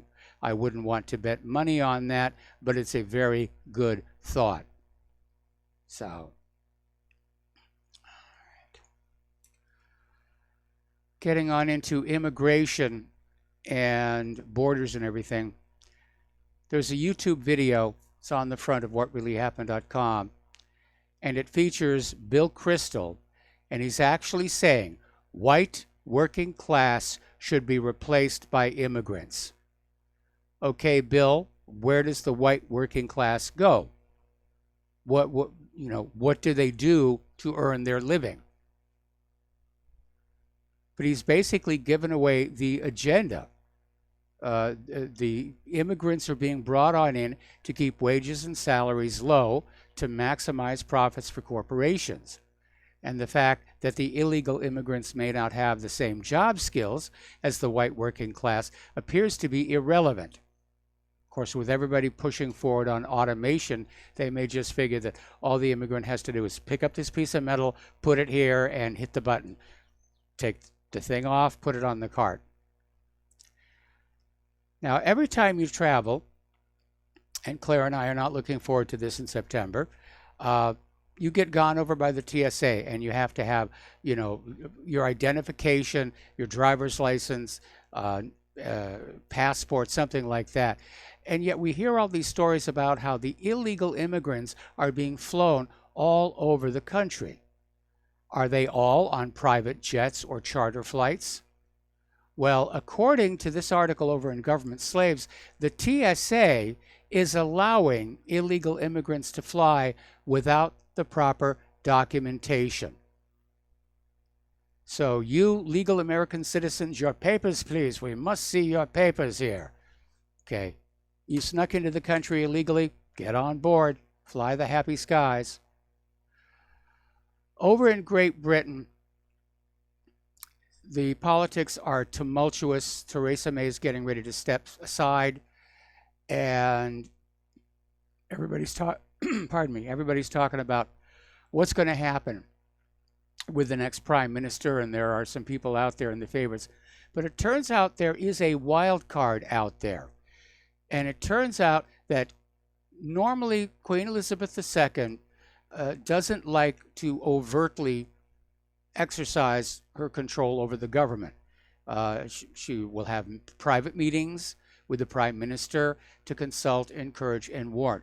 However, back in 1963, the Queen appointed Alec Douglas Home as Prime Minister, which she's allowed to do under the British Constitution. She retains the right to appoint. So if they can't sort out this mess, Queen Elizabeth II may step on in and say, all right, we're going to solve this one.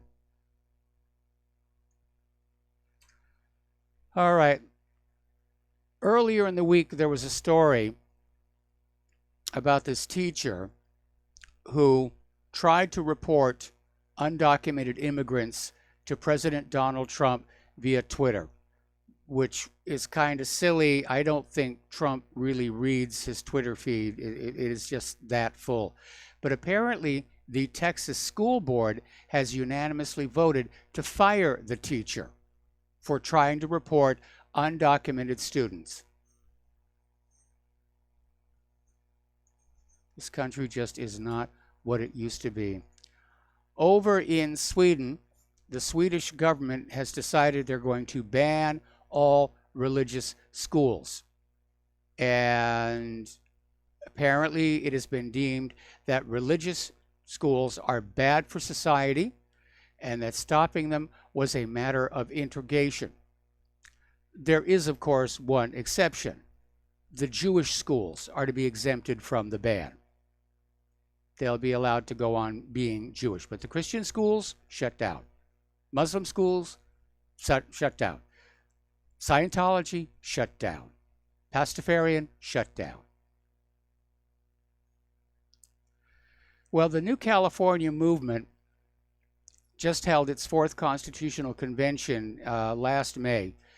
And this is a statewide grassroots movement that wants to break away most of California's rural areas from the large urban centers to claim independence and form a new state. This would be the 51st state.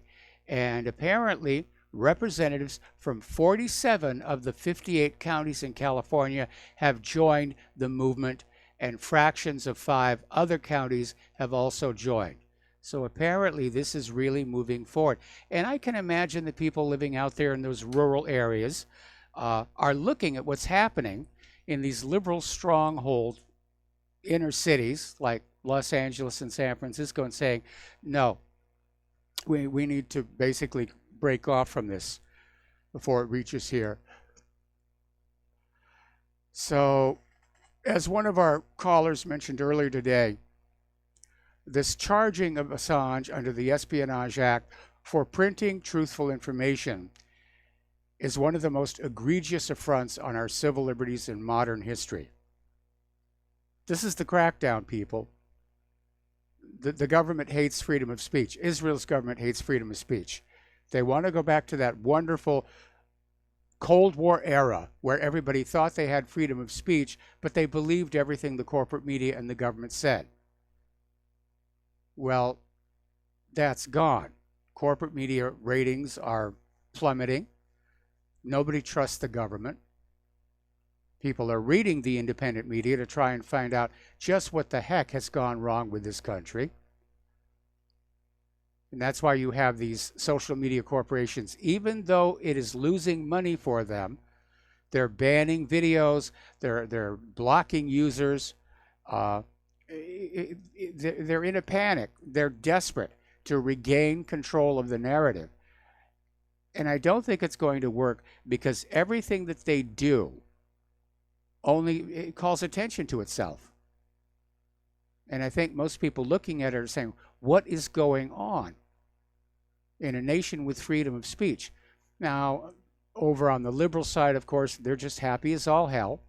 They think it's just great that conservatives are being silenced because nobody who has a conservative point of view, that they're dangerous to our utopia and it should be allowed to shut them down. No, it shouldn't. If you are a citizen of the United States of America and if you love this country, then you cherish that Bill of Rights because those are the rules by which we, the people, allow the government to manage our sovereignty. And they're not allowed to change them. They're not allowed to bypass them.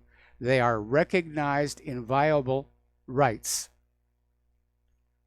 Unfortunately, this government has abandoned the Bill of Rights. The Fourth Amendment is a joke now. The Second Amendment is under serious attack, and now so is the First Amendment, probably the most important amendment in the Bill of Rights, the right to freedom of speech. So getting on back to Assange, basically we don't know what the exact charges against him are, other than it's the Espionage Act. But if Assange just republished information provided to him by a third source, Title 18 does not apply. So I know they're trying to nail him for trying and failing to hack a government computer. Anyway, we're going to take another break for commercials, and we will be right back.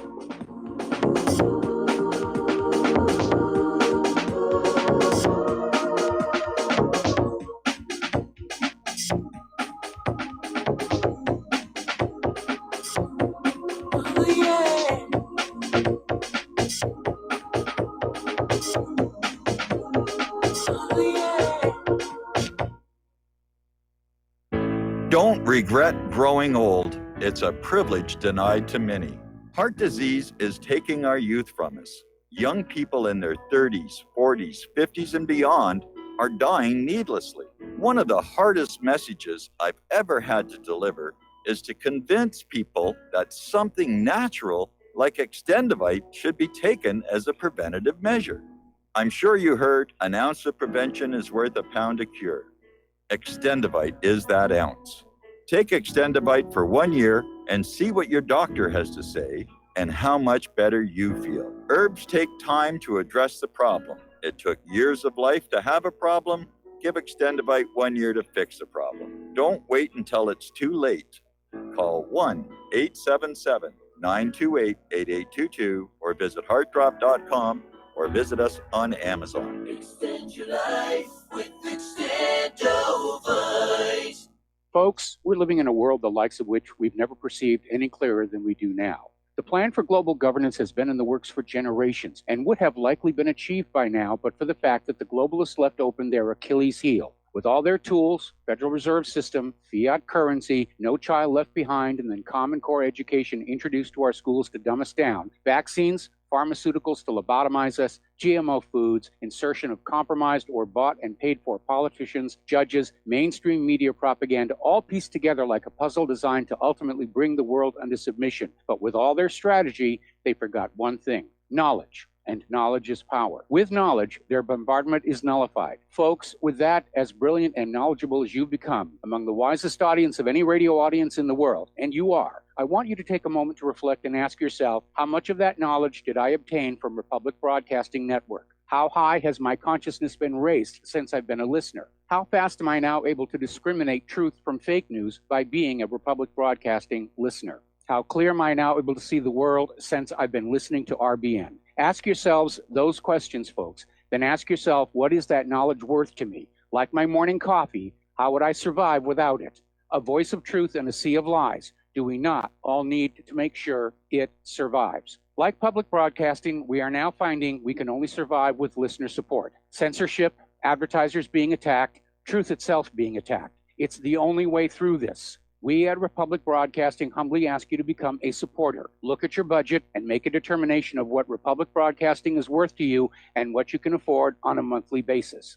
Go to republicbroadcasting.org and pledge 20, 30, 40, 50, if possible, 100 a month or more if it's affordable. Click the donate button and become a regular monthly donor. Assure both us and yourself that Republic Broadcasting truth will continue to flow like that morning coffee. The network thanks you.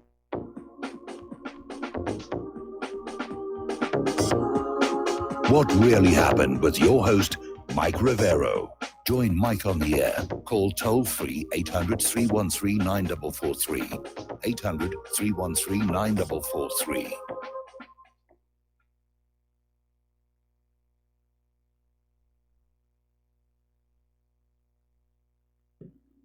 Getting no audio, Mike. Oh, okay. I'm sorry. There you go. All right. My bad. Welcome back to the show. And We're talking about, well, we have a caller on the line. Peter in California, aloha. Welcome to the show. What's on your mind? Yeah, hi, Mike. Been a couple of good calls. I just tuned in about 20 minutes ago. Terry talking about Florida. Yeah. And the other gentleman saying that he expected all this stuff to happen under Hillary, but not under Trump, but it's happening under Trump. Yes. And of course it's happening. Trump is completely owned by the people who are doing this, the people who are making us take these,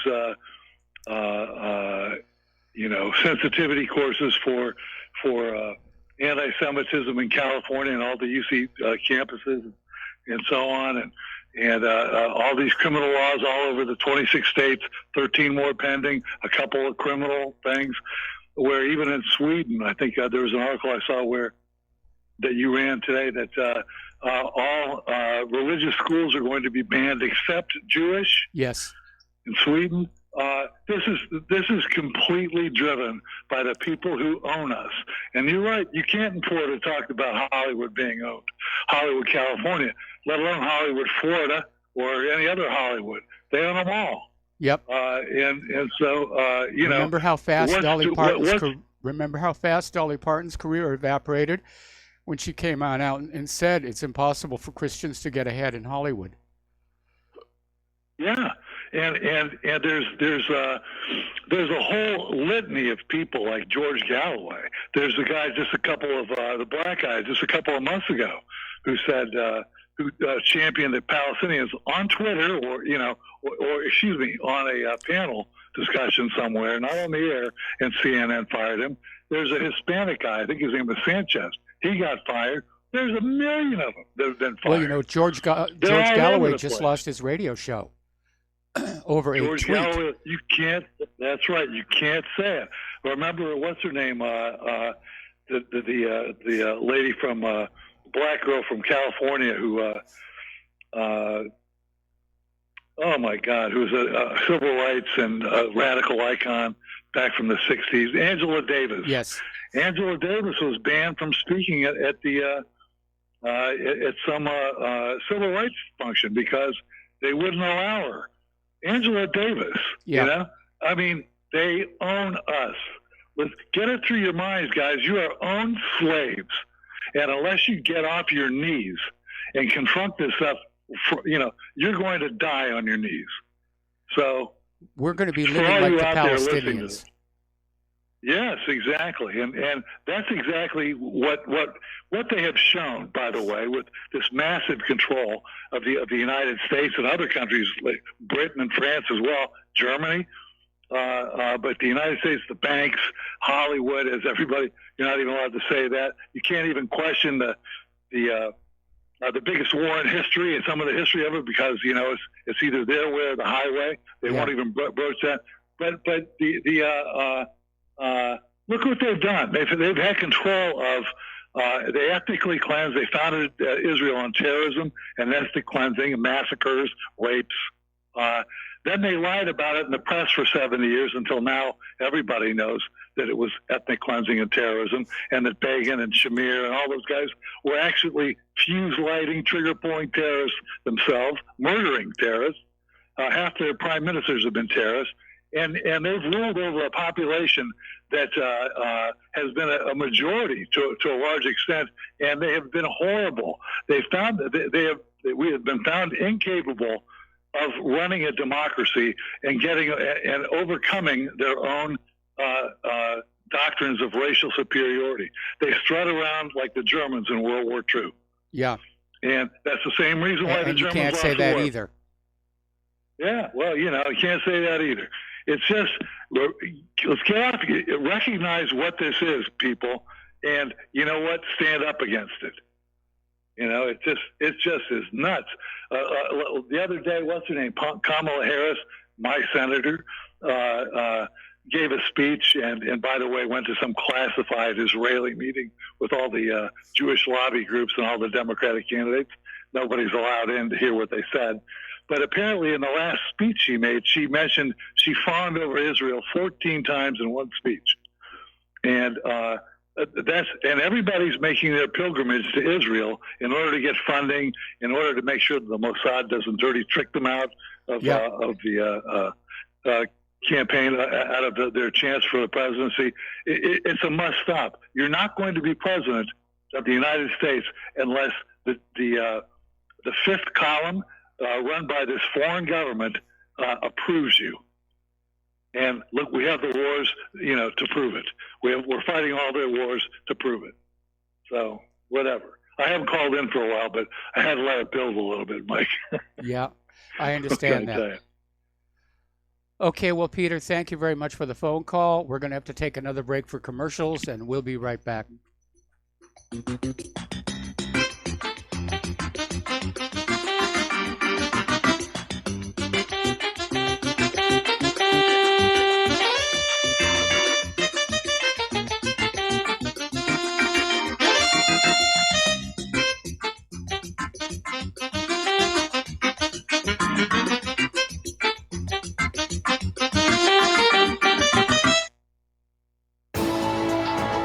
You are tuned in to the Republic Broadcasting Network. Visit our website by going to republicbroadcasting.org.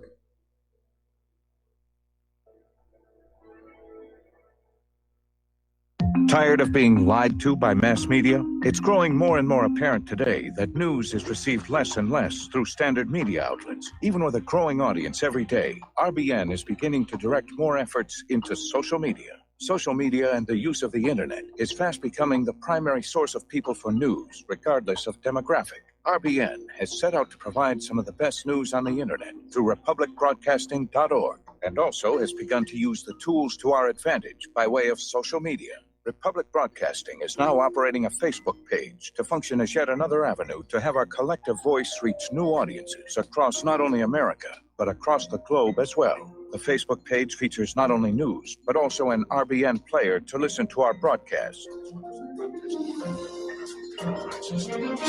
Get involved by visiting facebook.com/Republic Broadcasting and liking our page and share it with your friends and family, because you can handle the truth. How healthy are your arteries? Deteriorating circulation has a number of early warning signs. High cholesterol, high blood pressure. Fingers and or toes often go cold. Arms and or legs often go to sleep. Sharp diagonal crease in the earlobe. Short walks cause cramping or pains in legs. Memory is not as good as it used to be. Ankles swell late in the day. Chest pain after physical exercise or emotional stress. If you experience even one of these symptoms, your circulatory system is crying out for attention. Extendivite is a natural solution to help improve your overall health. Extendivite is not your average heart tonic. To order, call 1-877-928-8822 or visit heartdrop.com or find us on Amazon. Extend your life with Extendivite. Corporate media dominates the American opinion. Finding independent voices that counter this avalanche is becoming increasingly difficult. With the endless corruption running rampant throughout our government, independent voices are needed more than ever to battle the offensive against our freedoms and liberties. As a listener of RBN, no one understands this concept better than you. Now it's up to you to do your part. The time has come for you to take action and begin broadcasting the truth to hundreds or thousands of people every month. Sound impossible? Quite the contrary. With pointed slogans from LibertyStickers.com, you can reach countless sleeping Americans unaware that they live in a real-life wonderland. LibertyStickers.com has a huge inventory of political bumper stickers and messages that reflect the truth about our government, our politicians, and the future of America. With so many in stock, there's one perfect for you. Visit us today at LibertyStickers.com. Again, that's LibertyStickers.com. Do your part. Your voice is important. Let it be heard. When all this twisted steel was swept away, did these remaining holes reveal what's really happened? And aloha, America. Welcome back to our show here. We're going to go back to the phones here to Dustin in New Jersey. Aloha, Dustin. Welcome to the show. What's on your mind? Mike, I'm going to say it. What Pete knows what I'm going to say. The only thing American people are going to get up for is using the toilets and getting the Cheetos to watch reality TV shows and their favorite sports team. That's it. I try to talk to people. Nobody wants to hear anything. Try to talk to them about the economy. They don't want to hear it. They try to talk to them about the wars. They don't want to hear it. They're brainwashed. They're just stupid. American people are not very bright anymore. We have lost critical thinking skills and cognitive abilities. Well, that was deliberate. That was deliberate. I mean, we've been talking for decades about the dumbing down of Americans, and looks like it worked. I woke up, though. I woke up. I used to watch Fox News and MSNBC, CNN, but then you figure out what they're all on the same page for, and then you figure out what each one is against the other. But Pete's absolutely right, though. Like I just I don't think there's any way of fixing it. And Trump's not helping. This whole BDS movement has moved fast since Trump's been in. After he did the thing with Israel moving their embassy, for the United States, it really took off then. Well, again, my long-term prognostication is that this nation is headed for a Soviet-style collapse. And hopefully whatever government forms in the aftermath of that will, like Putin, kick the oligarchs out and reassert civilian control over the nation for the benefit of the nation and its people, and not just be a sellout to foreign powers to plunder the place. Don't you find it amazing, like you said, the Senate or the Congress gave themselves a raise, but nobody's even bringing back up to talk about infrastructure or nothing. Nope. That's how much they don't care. They just, they make $175,000 a year, and this is going to throw another $5,000 in there, and that's what we know. It's the unknowns, like where they're they got all these hidden areas, like to put money overseas. They can put money, and they got all the loopholes because they have the money to pay people to hide it for them. It's just... Well, it's worse than that. They've got access to inside information, with which to plan their investments. And technically it's illegal. It's insider trading. There was actually an attempt to pass a bill specifically banning members of Congress from engaging in stock trades based on the information they were being given. And of course, it got voted down immediately. But look at, like you said, Elijah Cummings' wife using charity money and funneling it. And and that's after that he gets paid plus all the loopholes they got. Yeah. They do this. This is how selfish and greedy these people are. They just don't care. It's all of them, Mike. It's like the left and the right. They just don't. Once they get there, they got the lobbyists swarm in, and they all get bought and paid off. They don't care. That's why I keep saying there ain't no jobs coming back here. There's no wall ever going to be built. There's just nothing going to be done. No infrastructure. Because how long has it been since they talked about the infrastructure? When Trump walked out of the meeting, you would think he'd come back and say, you know what, let's talk it. Nothing. Still show. I don't know. I think it's just over. That's all I got to say, Mike. All right. Well, thanks an awful lot for the phone call. We're going to let you go. The phone lines are open again. And getting on back to the aftermath of the Assange arrest, they're going to make an example out of him. There's no question about that.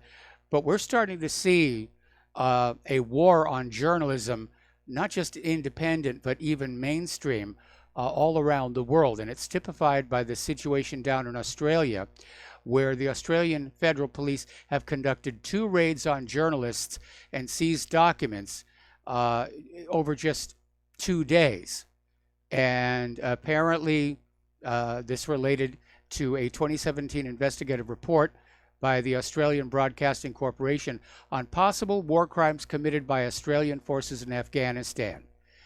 And the other one was an investigation, a story about asylum seeker boats, which could lead to a criminal case, and he's being pressured to reveal his source. So we're seeing this global crackdown on the dissemination of any information that doesn't come directly from the government. How Orwellian can you get? Alrighty, now up in the state of New Hampshire, there is a big stink out there. Health officials in New Hampshire recently admitted that Merck and Company's combination MMR vaccine for measles, mumps, and rubella was the true cause of a measles outbreak in the area. And of course, the pro-vaxxers were quick to blame it on the unvaccinated. And they're talking about a patient identified as Individual 1. And when Individual 1 from the city of Keene first contracted measles, it was assumed based on mainstream media propaganda that the only possible cause was that this individual wasn't vaccinated with MMR.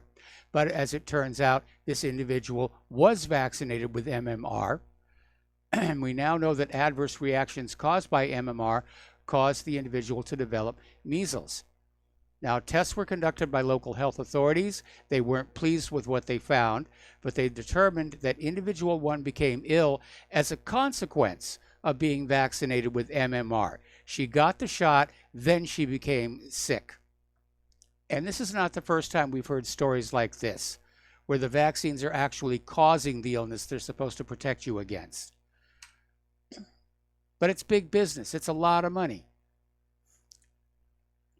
Down in New Zealand, as you know, they basically called for a gun ban, and it was in direct response to the murders that unfolded on March 15.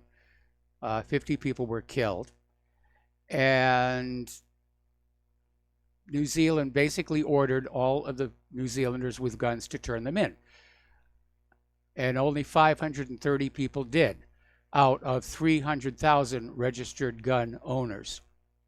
And what's really interesting is the perpetrator of this murder literally said that he hoped that this would spark the restriction of gun rights. And the lawmakers said, oh yes, we're going to do that.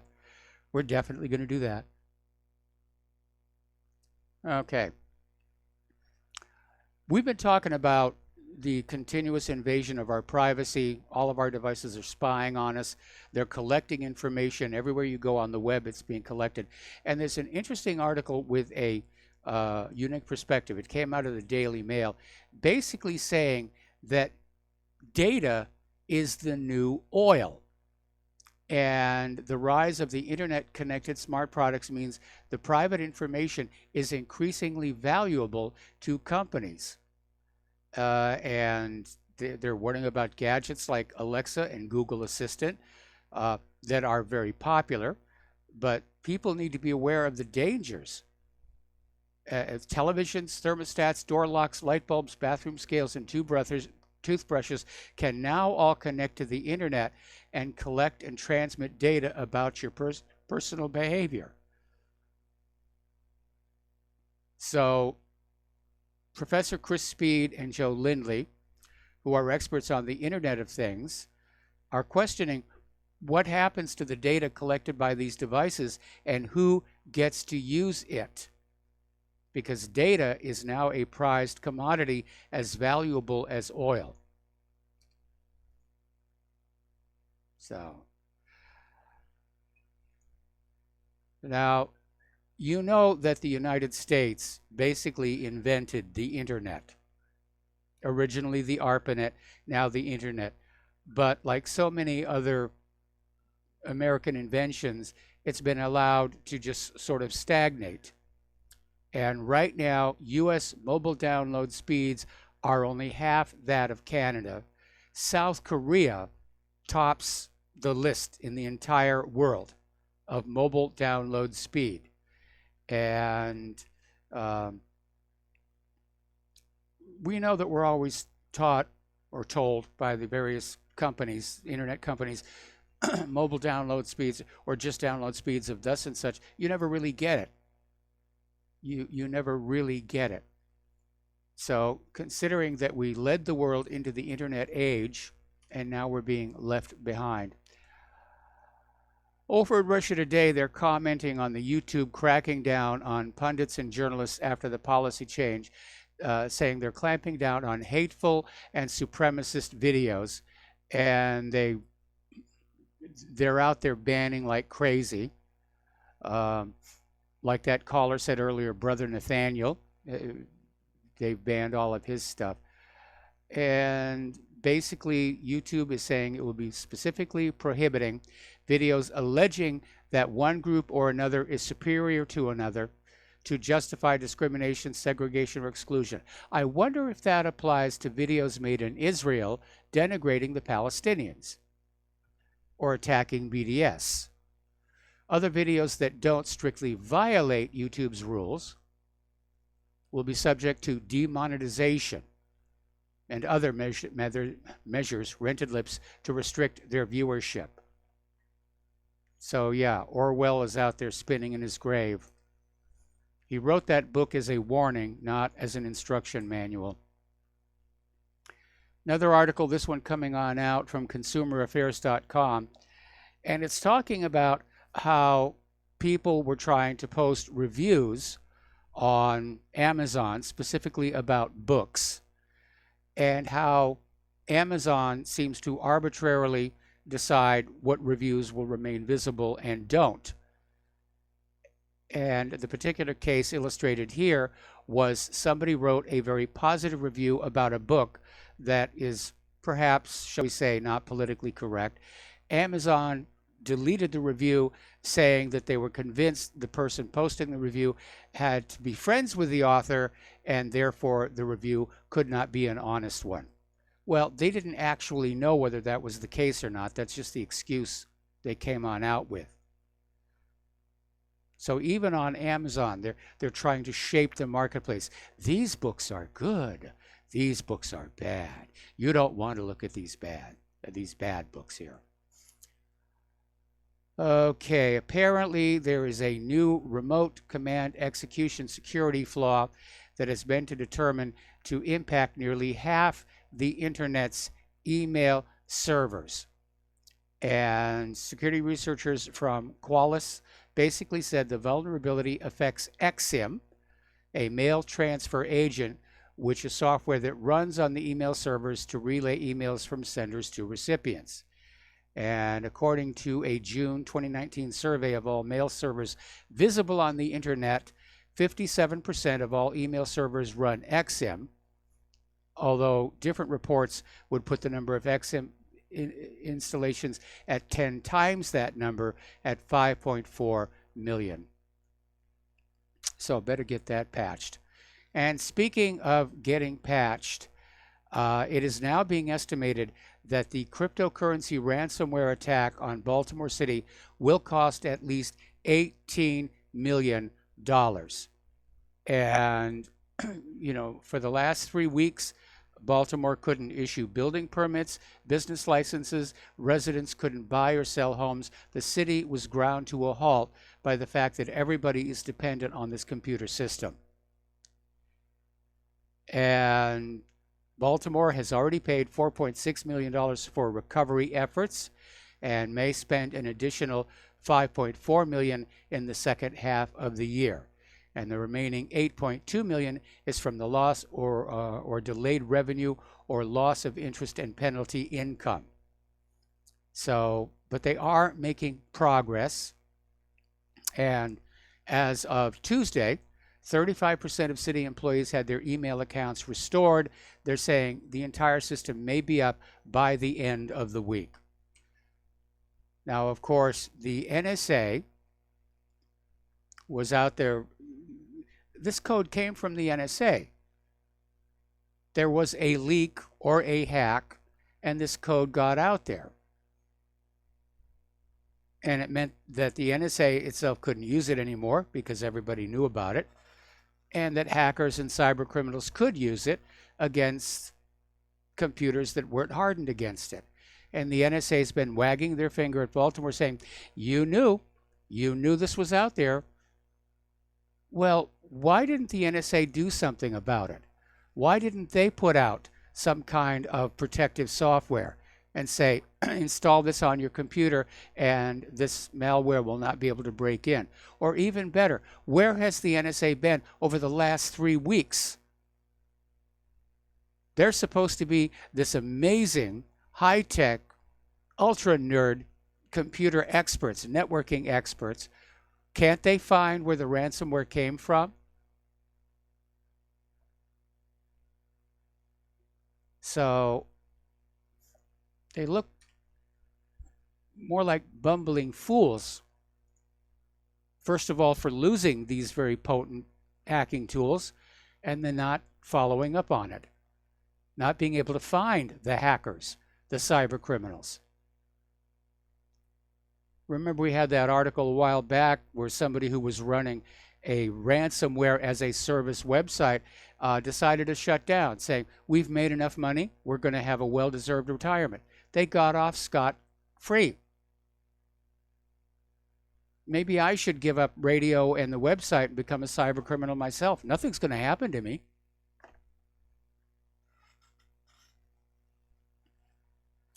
Okay, we started on this story yesterday, and it has to do with batteries on electric vehicles.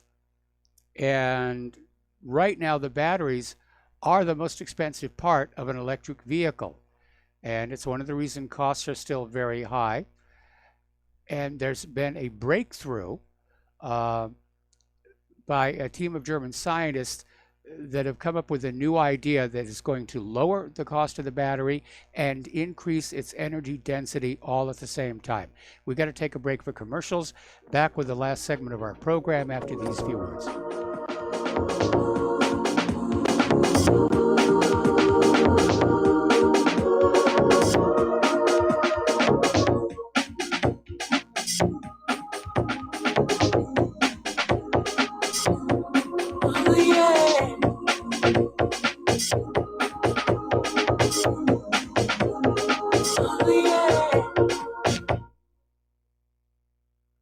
Homeowners, are you in foreclosure, expecting to be served with a foreclosure lawsuit, or suspect your lender has coerced you into an illegal mortgage transaction?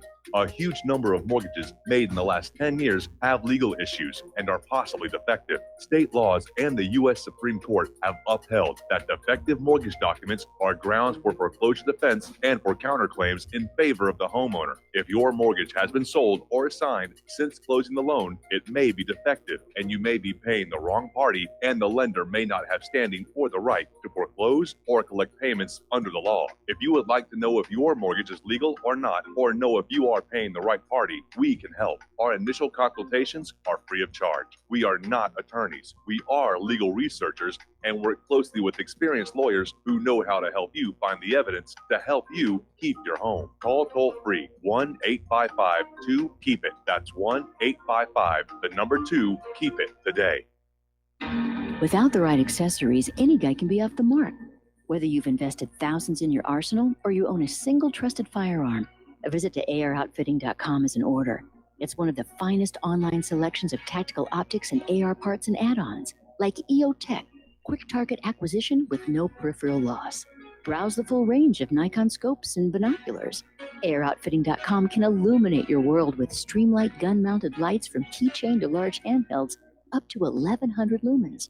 Find some stability with Battenfield tactical bipods. AirOutfitting.com has CMMG gun parts, barrels, assemblies, handguards, part kits, and more, plus mag-full clips and magazines.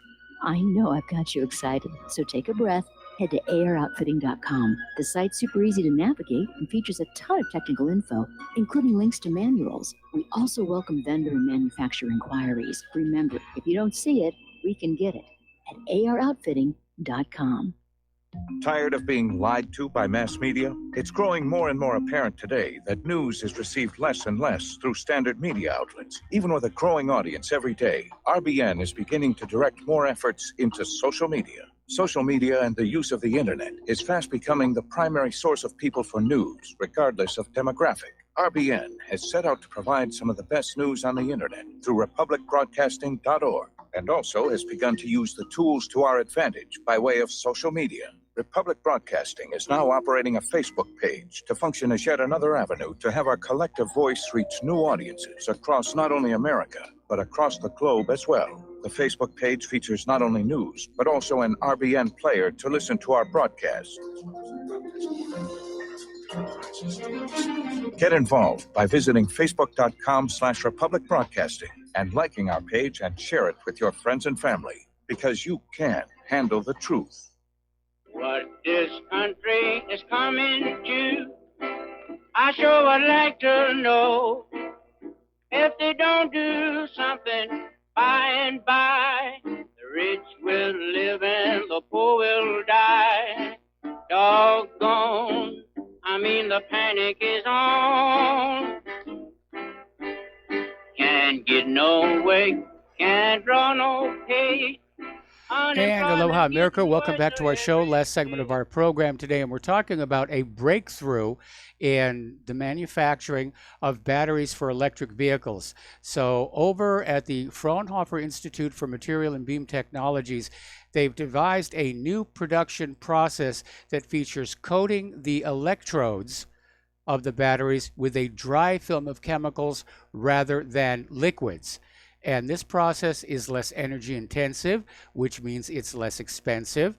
And it's also better than the current process in that it does not involve toxic chemicals. And so this looks like the next big breakthrough. And we're going to see more of these.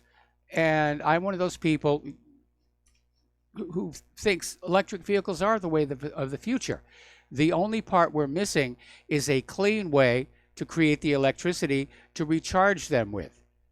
Because right now, when you plug into that charging station, somewhere down that wire, there is still a coal or oil-fired power plant or a nuclear power plant that's generating the electricity. So it may be clean where you are, but it's not cleaning up the entire planet. Okay, apparently it did snow in Quebec this month. Somebody put out a Facebook post with a video showing that snow was falling, and everybody said, oh, it can't be, this is June. But apparently there was confirmation that came on in. Gosh darn that human-caused global warming. Winter is coming early to Australia. Alrighty, here's an interesting little story. And it involves a guy named Dr. Darren Naish. And he has for 20 years made a career of studying the so-called legendary beasts like the Loch Ness Monster and Bigfoot and whatever. And basically he's come on out and said they can't possibly exist. And his rationale is a simple one, and it makes a lot of sense. These days, everybody has a cell phone. And every cell phone has a camera. And with that many cameras out there, okay, if there was a Loch Ness Monster or a Bigfoot or an alien spaceship, there would be dozens and dozens of photos being posted online. So it's really, it makes a lot of sense. It really does. We've been talking a lot about Mount Everest, and apparently there is a team of 20 Sherpa climbers who are attempting to clean the mountain up. They brought down 11,000 kilograms of garbage and 4 dead bodies. And that's great that the bodies are being brought down.